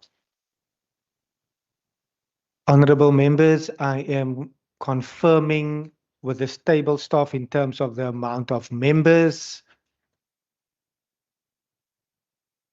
I can confirm that we have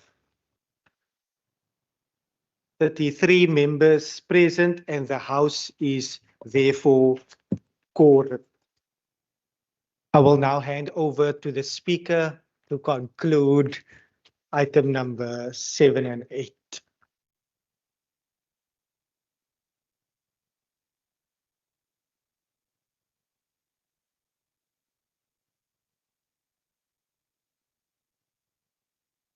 Thank you very much. I now afford an opportunity for members to make a declaration if they so wish. I recognize the ANC. No declarations. The PA?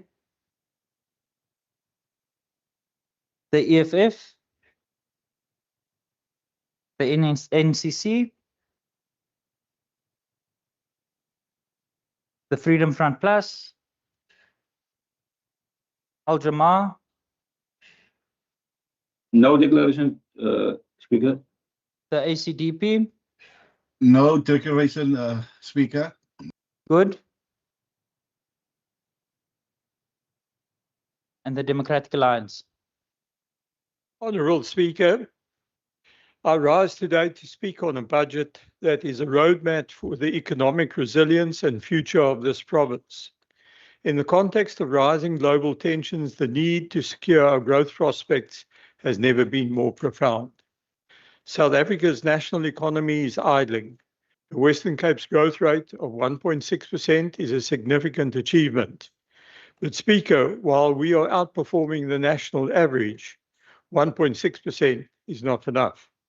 Our residents and our youth deserve more.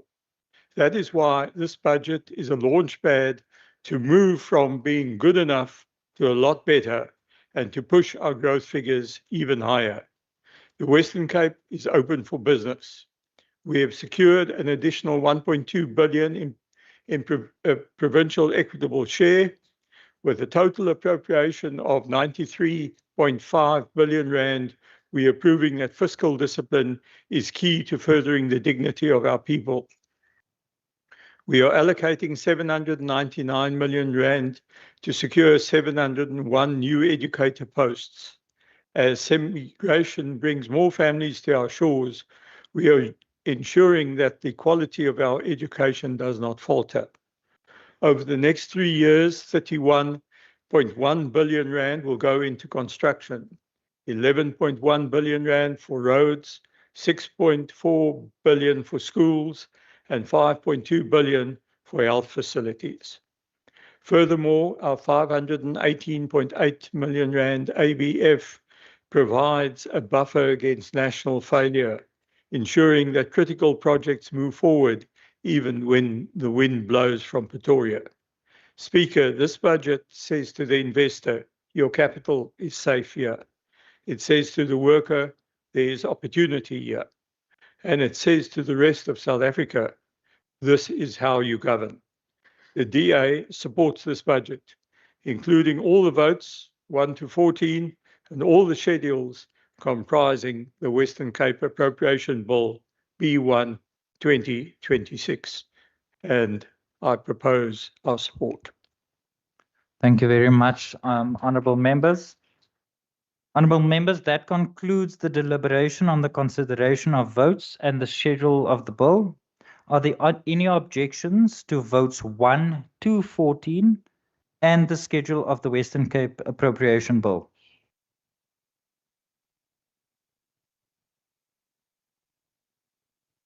There is an objection. Order, members, we're busy with the vote. You had an opportunity to debate it. We are now busy with the vote. Those in favour of the votes and the schedule of the Western Cape Appropriation Bill being adopted, please say yes. Yes. Yes. Those not in favour of the votes and the schedule of the Western Cape Appropriation Bill being adopted, please say no. I think the ayes have it.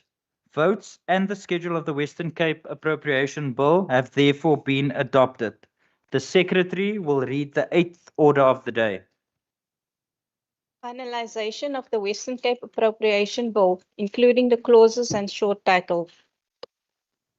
I recognise the Honourable Minister of Finance, Minister Baartman. Thank you, Honourable Speaker. Ek vra dat hierdie huis die Weskaapse begrotingswetsontwerpwet 1/2026 finaliseer vandag. Baie dankie.